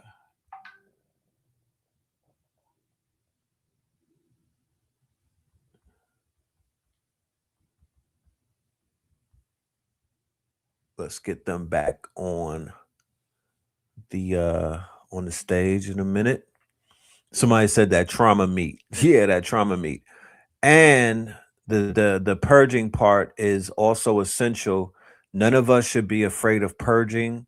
It's not the greatest experience when you're purging, but purging is essential because keep in mind there's parasites that need to exit. Anything that's inside of the body that's not a vital organ, vital organ, you can basically purge. You can let it out. Sometimes that's blocking. Sometimes it's like you know, it's an energy that formed into like a fibroid, or it forms into some type of quote unquote organism and stuff like that. You know, purging is essential. I've seen people purge and literally become brand new people. I've seen people purge and their faces or their phenotype changes. I've seen people purge and have clarity to whereas it's almost like they woke up from a spell. So purging is great. Let us bring the resurrection experience back on stage. All right. Hey, hey, hey. Hey, hey, hey. Sorry for the technical difficulties and Yes, yes. glitches, but we here. Nah, it's all good. I know it. I know it was all good. We was able to play the video that we shot when I was on my way out and whatnot. You know, Yeah. Y'all were like two ships passing because 1 or 2 hours after you left, that's when that's Brother when he pulled Jamil up, came. right? Yeah. Wow. Wow. Wow, Yeah. that's crazy. That's powerful. Yeah. So you have any last Oh yeah. quick So statement? so, so I would love to say people that's watching this, man, sometimes fear can block us, but don't allow fear to block you from going to the next step.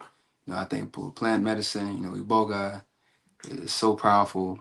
Bufo is so powerful. Psychedelic mushrooms is so powerful, man. It's implement it, do the work, do the inner work. Don't be afraid of growth. Don't be afraid of change. You know, because Facts. change may be uncomfortable. I learned that, but embrace. It's like going to the gym, right? So literally, just see it as it's like a gym for your soul. So I highly recommend people tap in Ariel. Like I said, it's helped me tremendous. I know it's going to help y'all as well. So definitely, it's going to take y'all to the next level for sure. Ashe. Shit. Thank you. Appreciate you, brother. Likewise, my brother. Yes, I'll sir. see you very soon. Okay, yes, sir. All right.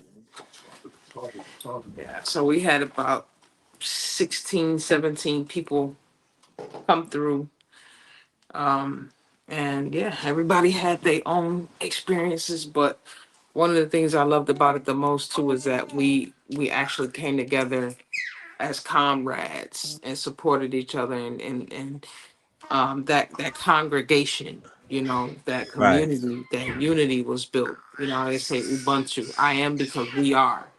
You know, no one is bigger than the other. We're all here elevating to be able to harmonize and create space and create an even bigger space for other people to come in and acclimate to a higher energy and a higher vibration as well.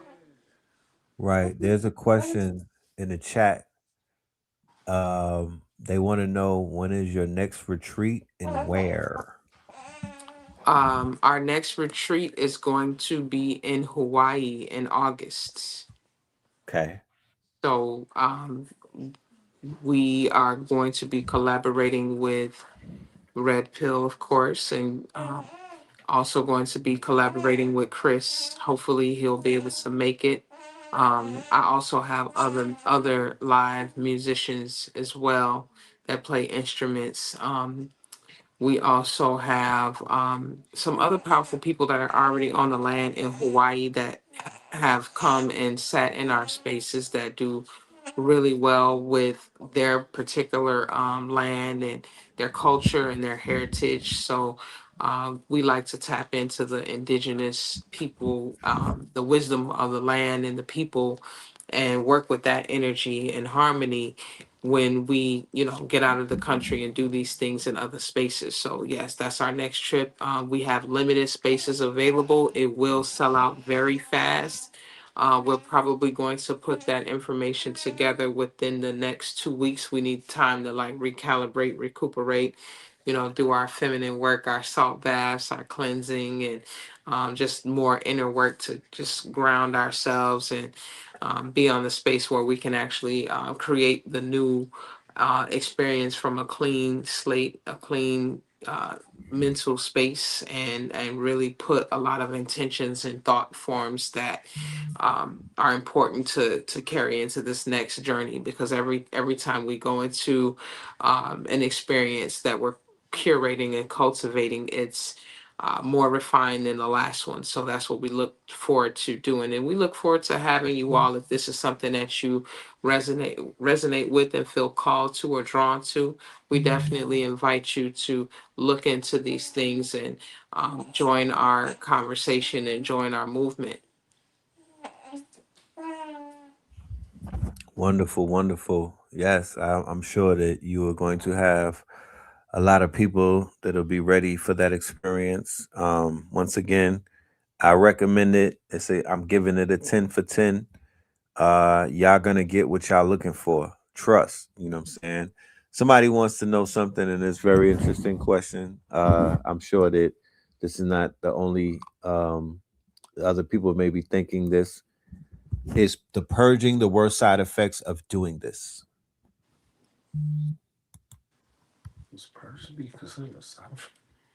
It's different for everybody. Um, it definitely could be up there in the top few challenging things that comes with this, but I honestly encourage people to do preliminary work, so the purging that they go through isn't as intense as it would be had they not actually taken the proper internal hygienic care and practices and supplementation in order to elevate the vessel to the level that is you know indicative of having a dope experience with these medicines. I know a lot of people say, well, we're going to take this or we're going to take that. You don't take the mushrooms or iboga. The iboga and the mushrooms take you. Right. So your vessel is an offering to these sacraments in order for those medicines to experience you, and you all coalesce and synergize and create something new from the combination of you interacting and engaging with these medicines. So you have to do a lot of the preliminary work. Like I said in the last show, I don't really care for parasite parties.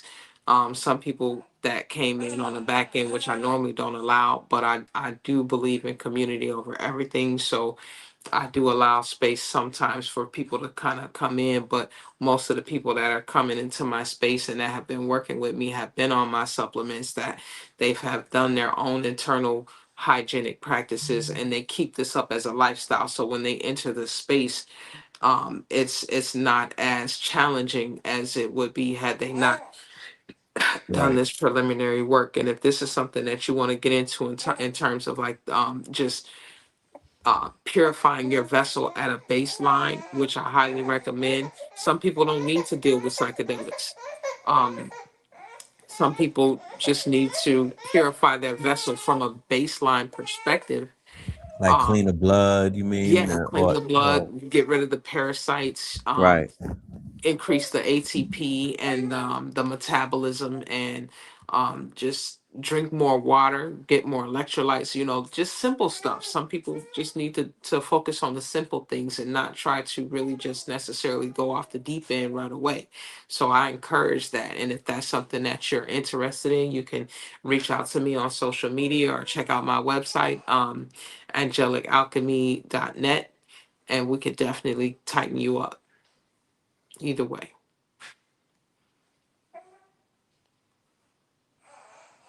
Excellent, excellent. Is there anybody else inside of the resurrection that would like to share their experience with our network? You Feel don't free want to come and yeah, feel free to share. It's all good, you know. most everybody done copped on their flights today, because remember yesterday was our last day, so today was like takeoff day. Yeah, So everybody's kind of moving yeah, around at this point. We're probably about to just go have a nice little bite to eat and get some tea and yeah, just yeah, chill yeah. out, Just reflect on chill a out. lot of different things. We still integrating, and integration is something that we definitely prioritize here at the Resurrection Experience. So not only do we have several integration sessions throughout the workshop retreat, but we Right. also have a weekly meetup to be able to have these conversations reflecting back on our experiences and ways that we can implement the wisdom that we gain from sitting in the spaces into our daily lives and structure. Indeed, indeed. What is your recommended integration period for this ceremony? For the type of work that we did with this particular workshop retreat, I would say at least a 3-month integration period. Indeed. Um, yeah, because we had two deep journeys on a boga where we went in heavy the first night, and then we had a rest day, and then we did a couple light activities and just chilled out and had an integration conversation. Then the third day we went into another deep aboga journey, and then the fourth day we had another rest day. So we took 2 legs up Mount Kilimanjaro, as they would say, because that's what we consider a boga, either Mount Everest in the west or Mount Kilimanjaro in the motherland. So with those 2 days, now all of the information, all the ancestral coding has come in, all the ancestral communication and wisdom and the love and the light is pouring into the soul, and we need to be able to anchor in that wisdom and ground it with, okay, now that we know that we got to cut out all the sugar, how do we switch that out for something that's more alkaline, and what are the habits that we're going to create around being in that space? Or like, you know what, I need to do more shadow work, and I need to do more meditative work, I need to do more prayer. How do I implement that into my Right. life balance schedule, and all of the things? So it's just about acknowledging the things that you need to work on, and finding practical ways to implement those things in order to better yourself. Oh man. Okay. It Excellent. takes Excellent. time. Yeah, it takes a decent amount of time. So even if it takes 6 months, only you ultimately know how long it takes for your integration process to be what it's going to be in order for you to get the most out of your experience. Definitely. All right. So I would ask the audience at this point, at this juncture in time, if you have any questions that you want to ask of Sister Ariel, please feel free to write them in the chat, and I'll be able to ask them. All right. We'll get your questions answered. Anything that's on the mind, anything that you may have, picked up on during this conversation, feel free to ask it, because keep in mind, there's no such thing as a wrong question. And while we're waiting on those questions, let's talk about one of the other significant aspects of the actual workshop retreat slash ceremony that I thought was really magical. I think they starting to call me the hummingbird whisperer, because I tend to catch Right. hummingbirds. And the Thursday was the start of the ceremony, and I actually caught a wild hummingbird in my hand, and it was a beautiful symbolism to let us know that the ancestors are present, that we're divinely loved, and that our prayers are being heard, sanctioned, and paid forward in terms of the intentions that we set and the work that we're doing to raise our vibration. As we know, the hummingbird is pretty much the bumblebee of the bird kingdom and their Yes. messengers. So it literally showed up to show us like this is the vibration that we're elevating to, and we're divinely supported by Mother Nature and all of the aspects of the divine. So it was beautiful, and everybody really felt good about that symbol showing up for us. Right, right. Um, the interesting part is that we have a hummingbird feeder in my backyard, and literally me and my 6-year-old, we're like hummingbird watchers. He'll wake me up. He'll come run downstairs. Yo, come to my office if he sees a hummingbird outside the window and whatnot. Like he is infatuated with hummingbirds. And he does his research. Wow. Look at that. Okay, okay. Matter of fact, let me go and pull your picture up because I got it. Okay, what is that, like a figurine? Yes. Isn't it beautiful? It's super beautiful. I need one for my son. So here you go. There Yeah, goes a and hummingbird. it's funny because the hummingbird sat with me for like maybe 15 minutes before it flew away. It wasn't injured, it wasn't hurt. It just really literally came to sit and spend time and, you know, be acknowledged. So it was beautiful. And I find that it's funny because the archangel Ariel, Ariel is an archangel. So I embrace that because I have the name Ariel, and that's just some ashe that, I incarnated with. So if you look up the Black Feather Intuitive Ariel, the Earth Angel or Archangel, you'll see that she has a deep connection to the animal kingdom, especially the bird kingdom, and the elemental kingdom and the plant kingdom as well. So, um, Wow. these are some of the things that I've experienced repeatedly throughout my life, and I always find it fascinating. And always, I'm grateful every time that the symbols and the totem show up. If I show this to my son, he is going to freak out, yo. I'm telling you, he gonna trip out because he, you know what I mean. In his 6-year-old mind, for a hummingbird to land is if a hummingbird was to land in his hands, there's nothing that you could do to stop my son from. He's gonna talk about that for a whole entire year. I promise you. Like he will literally like he's infatuated. So to see the hummingbird in your hand is crazy. He gets excited just when a hummingbird pulls up to the feeder and he's like in the window looking at it. You know what I mean? So Mm. it speaks volumes to your energy. It speaks volumes to who you are. And when the hummingbirds can see you, then everyone else should be able to see you, you know? You know That what? is It's deep because I think about like how they say the hummingbird, like their wings flap so fast that they're invisible. yes. Looks like they're hovering. It looks like they're Yes. you know what I mean? They're so majestic and the way that they fly, you know what I mean? They hover, they fly, they go fly backwards up, you know what I mean? Similar to Ashe. how bees move. When Hmm. we went to Stone Mountain this summer, we collectively saw our power as a collective because literally we brought out legions of bees that were just oscillating and hovering with us, you know what I mean? Moving through the Wow. frequency. So, yeah, that part, Yeah. you know what I mean? And they say with the hummingbird, like I said, that invisibility, in order to be how they say to be invisible is to be invincible. That's why Right, even back in the day when they would rap, they would say, "Oh, you can't see me because you can't touch what you can't see," and right, vibrate like the hummingbird bee.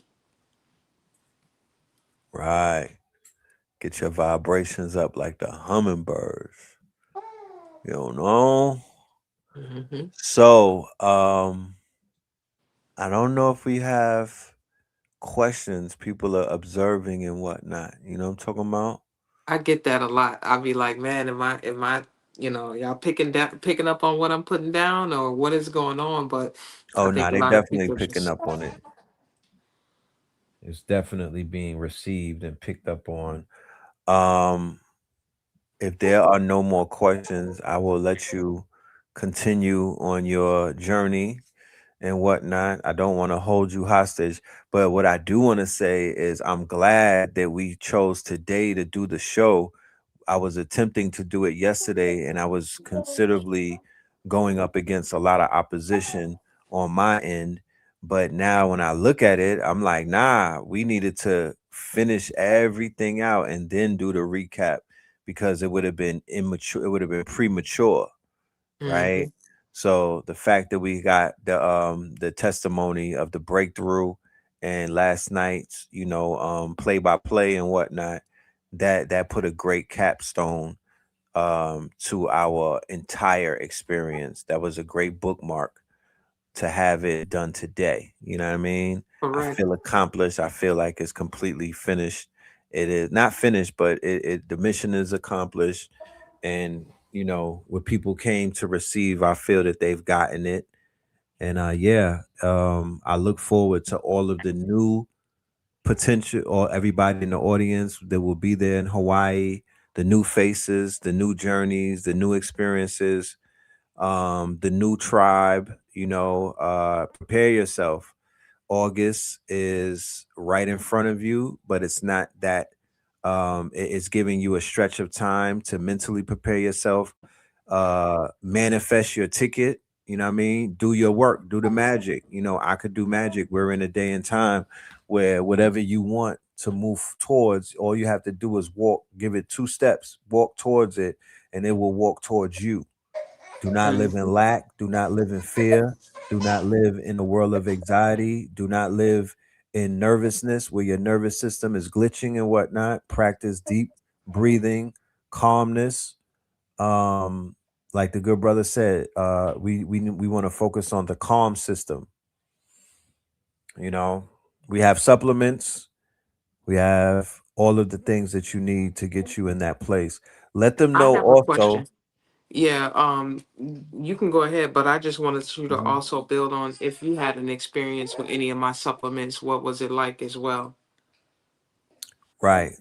And when I answer that, I will ask you, do you have that box to display of the supplements by any chance? Do you have I'm that? not home. Yeah, I Okay. packed everything up, but next time I come through, we can bring it in and we can break it down and build on that.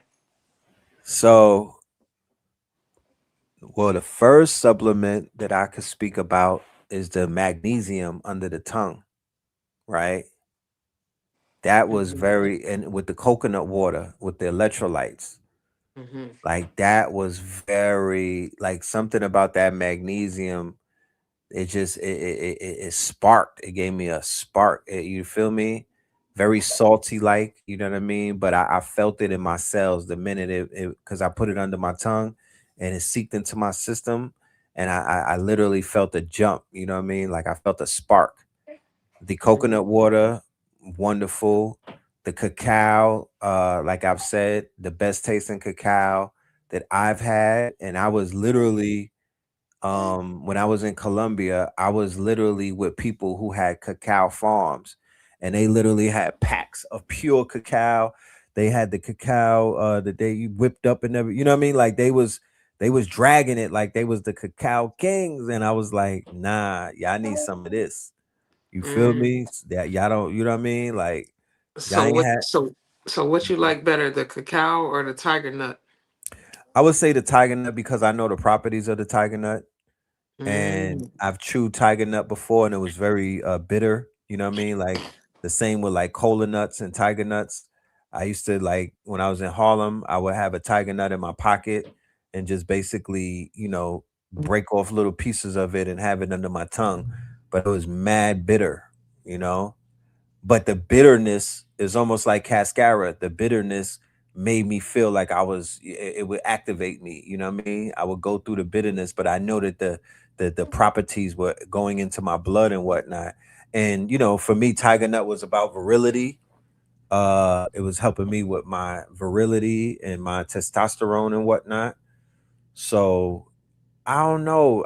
They were both banging. They were both banging. I would say that, it's hard to choose either one, but because they both had an effect on me. When I took the supplements, the first thing I asked you the minute I popped the red pill, I was like, "Yo, Okay, is that red pill to niacin?" red pill. Yeah, yeah, it was a red pill. I immediately felt the niacin kicking in. I was like, "Is that niacin in there?" Because I'm familiar with that. I had jars back in the day, and that felt great. That felt great. I felt replenished. Felt like another Um, spark.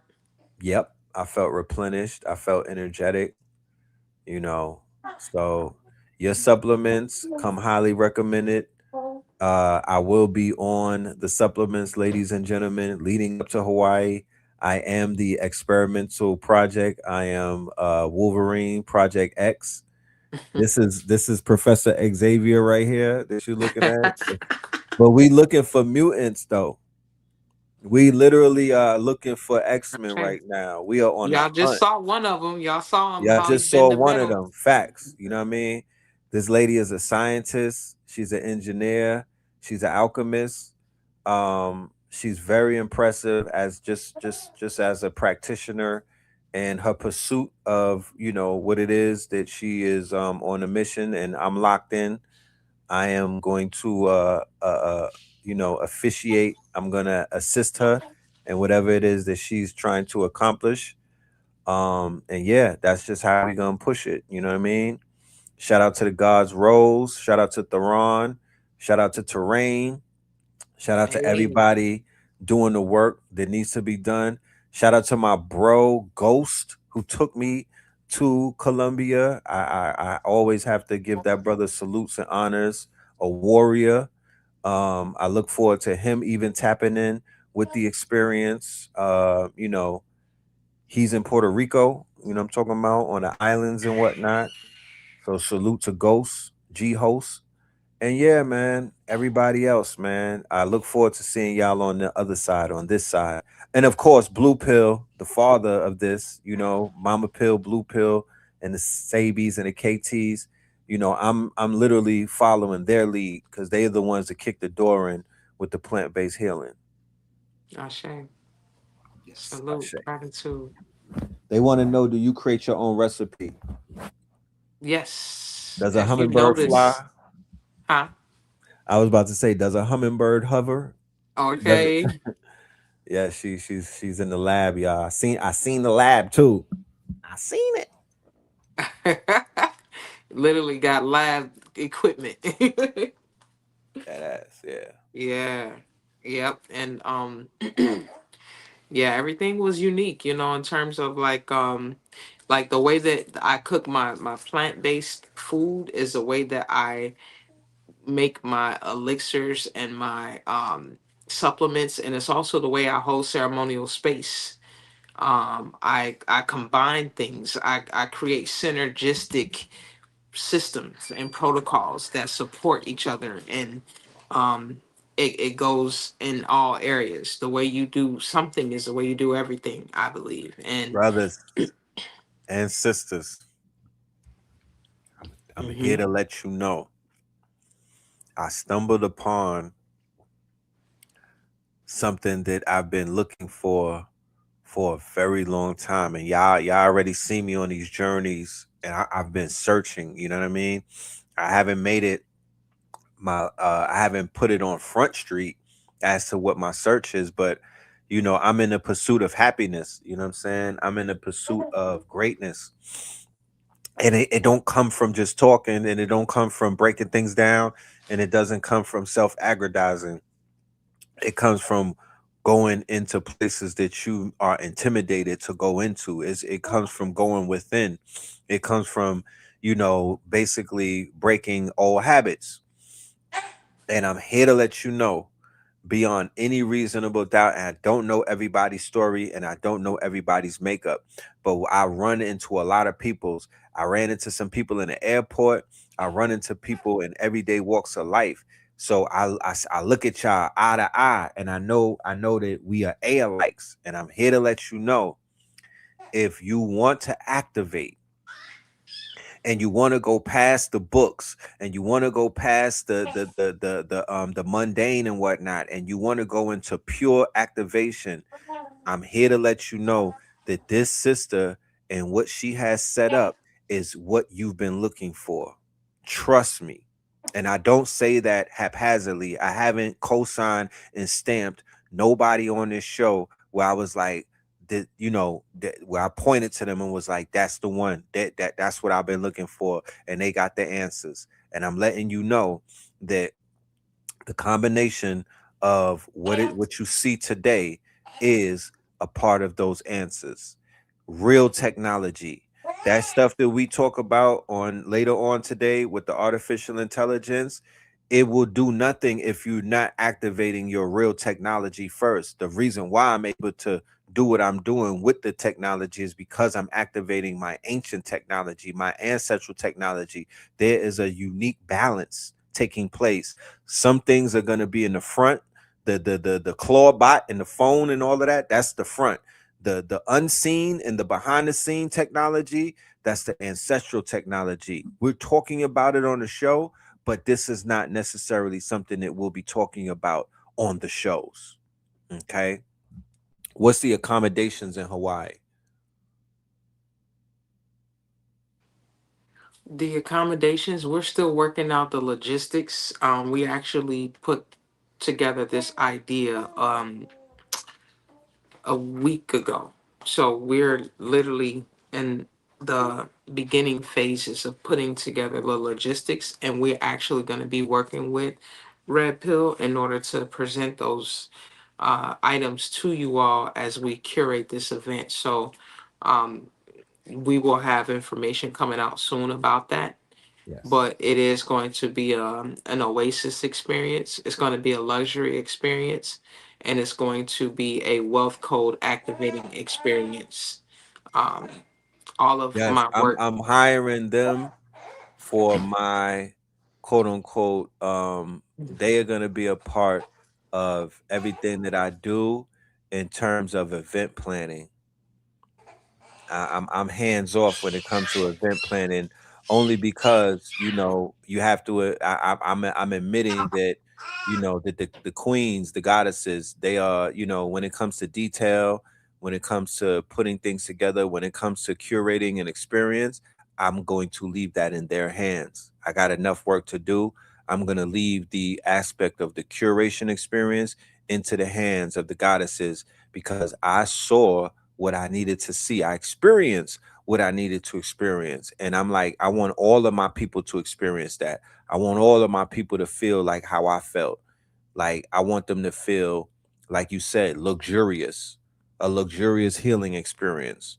So yeah, this is gonna be big upgrades taking place. Facts.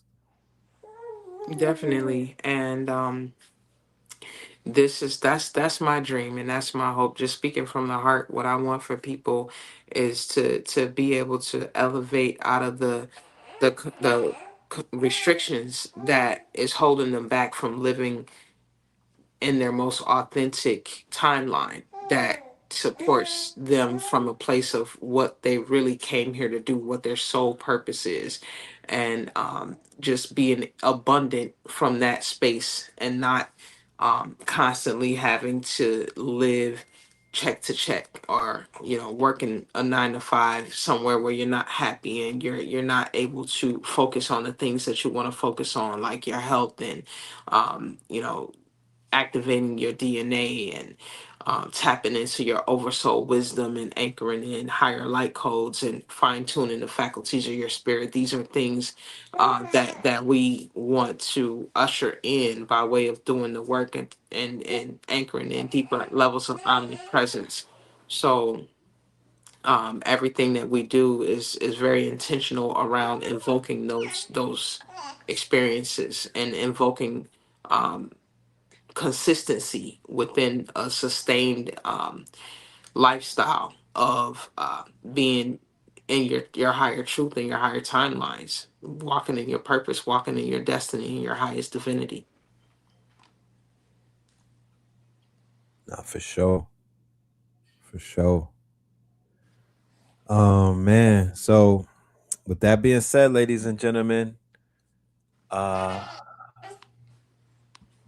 I want to say thank you all for your time. I want to say thank you all for your attendance.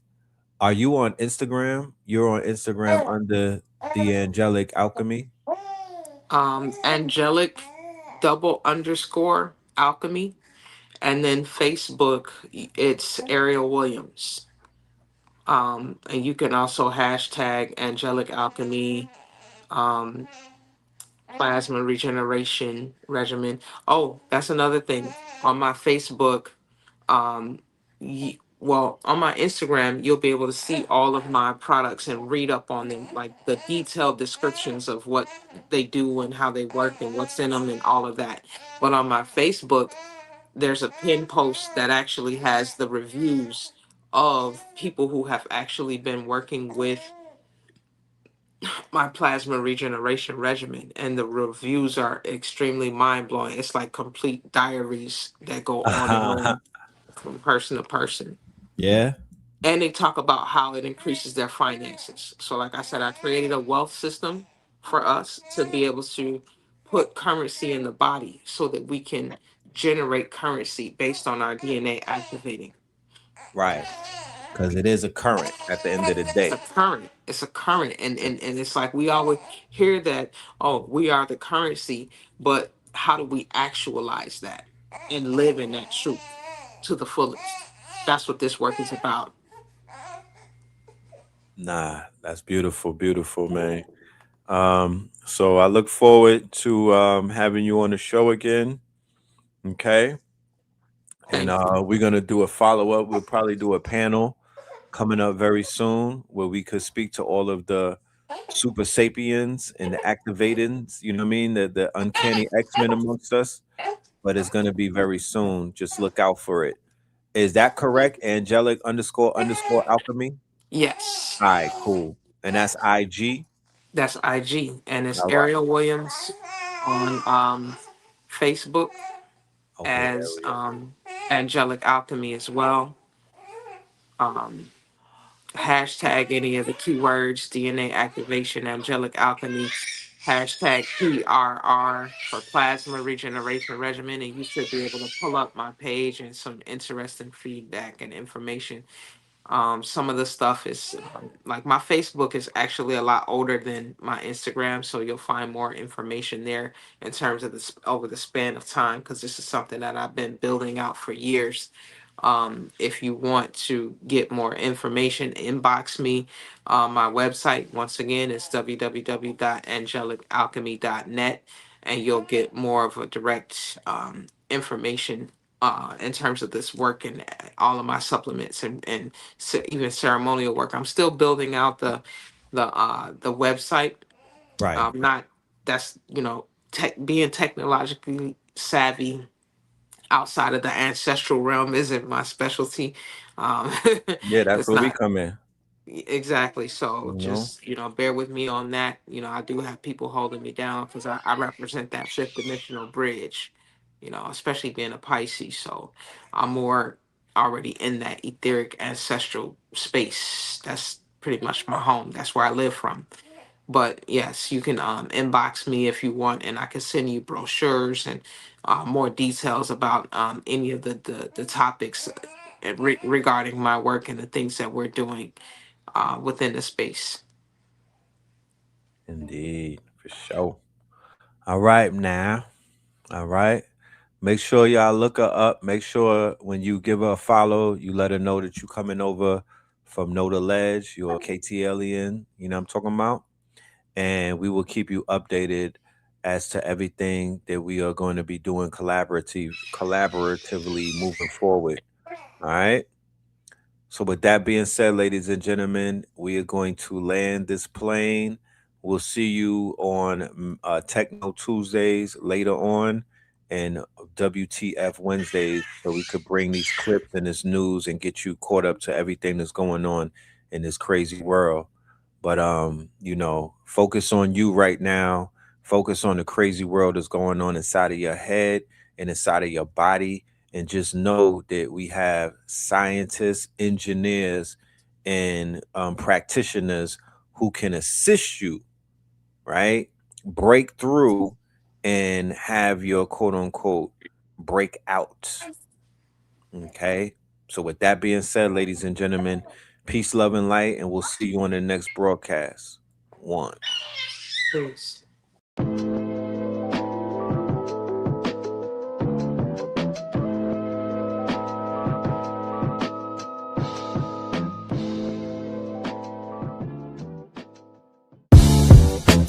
Can't beat us, join us, please bring your coinage. We sink 3-pointers, money shots, all net, all vets. Bumps we not, jet skiing in them sunny spots. With women edible like gummy drops. Dummy stop, dummy stop. No weapon form can intercept a storm. Once my intellect is on, I'm projecting on magnetic fields and interact with blacks with athletic bills. I'm all about growth and development like residents of Ebbets Fields. Not to choose between woo and chew.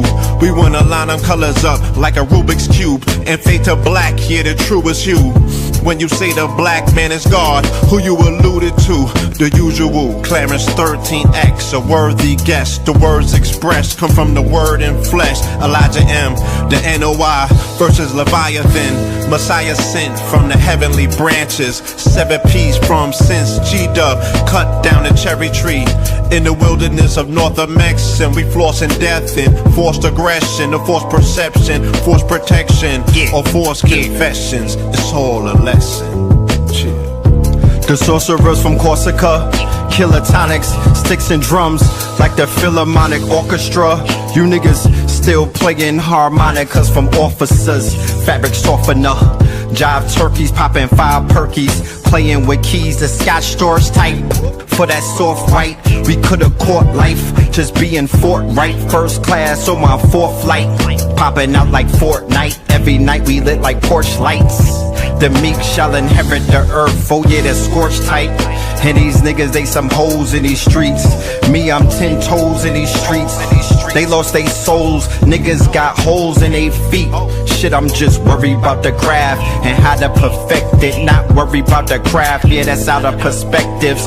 Focus on the chip like I'm Robert Kraft, and then how to protect it. It's the waves of the oceans. Get to the money, nigga, save your emotion. Descended of the slaves in the graves in the oceans.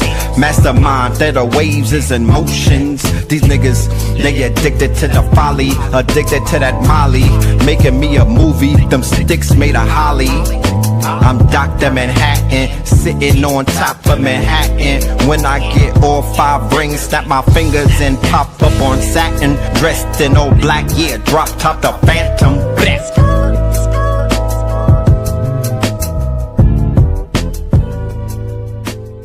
Crumb TV.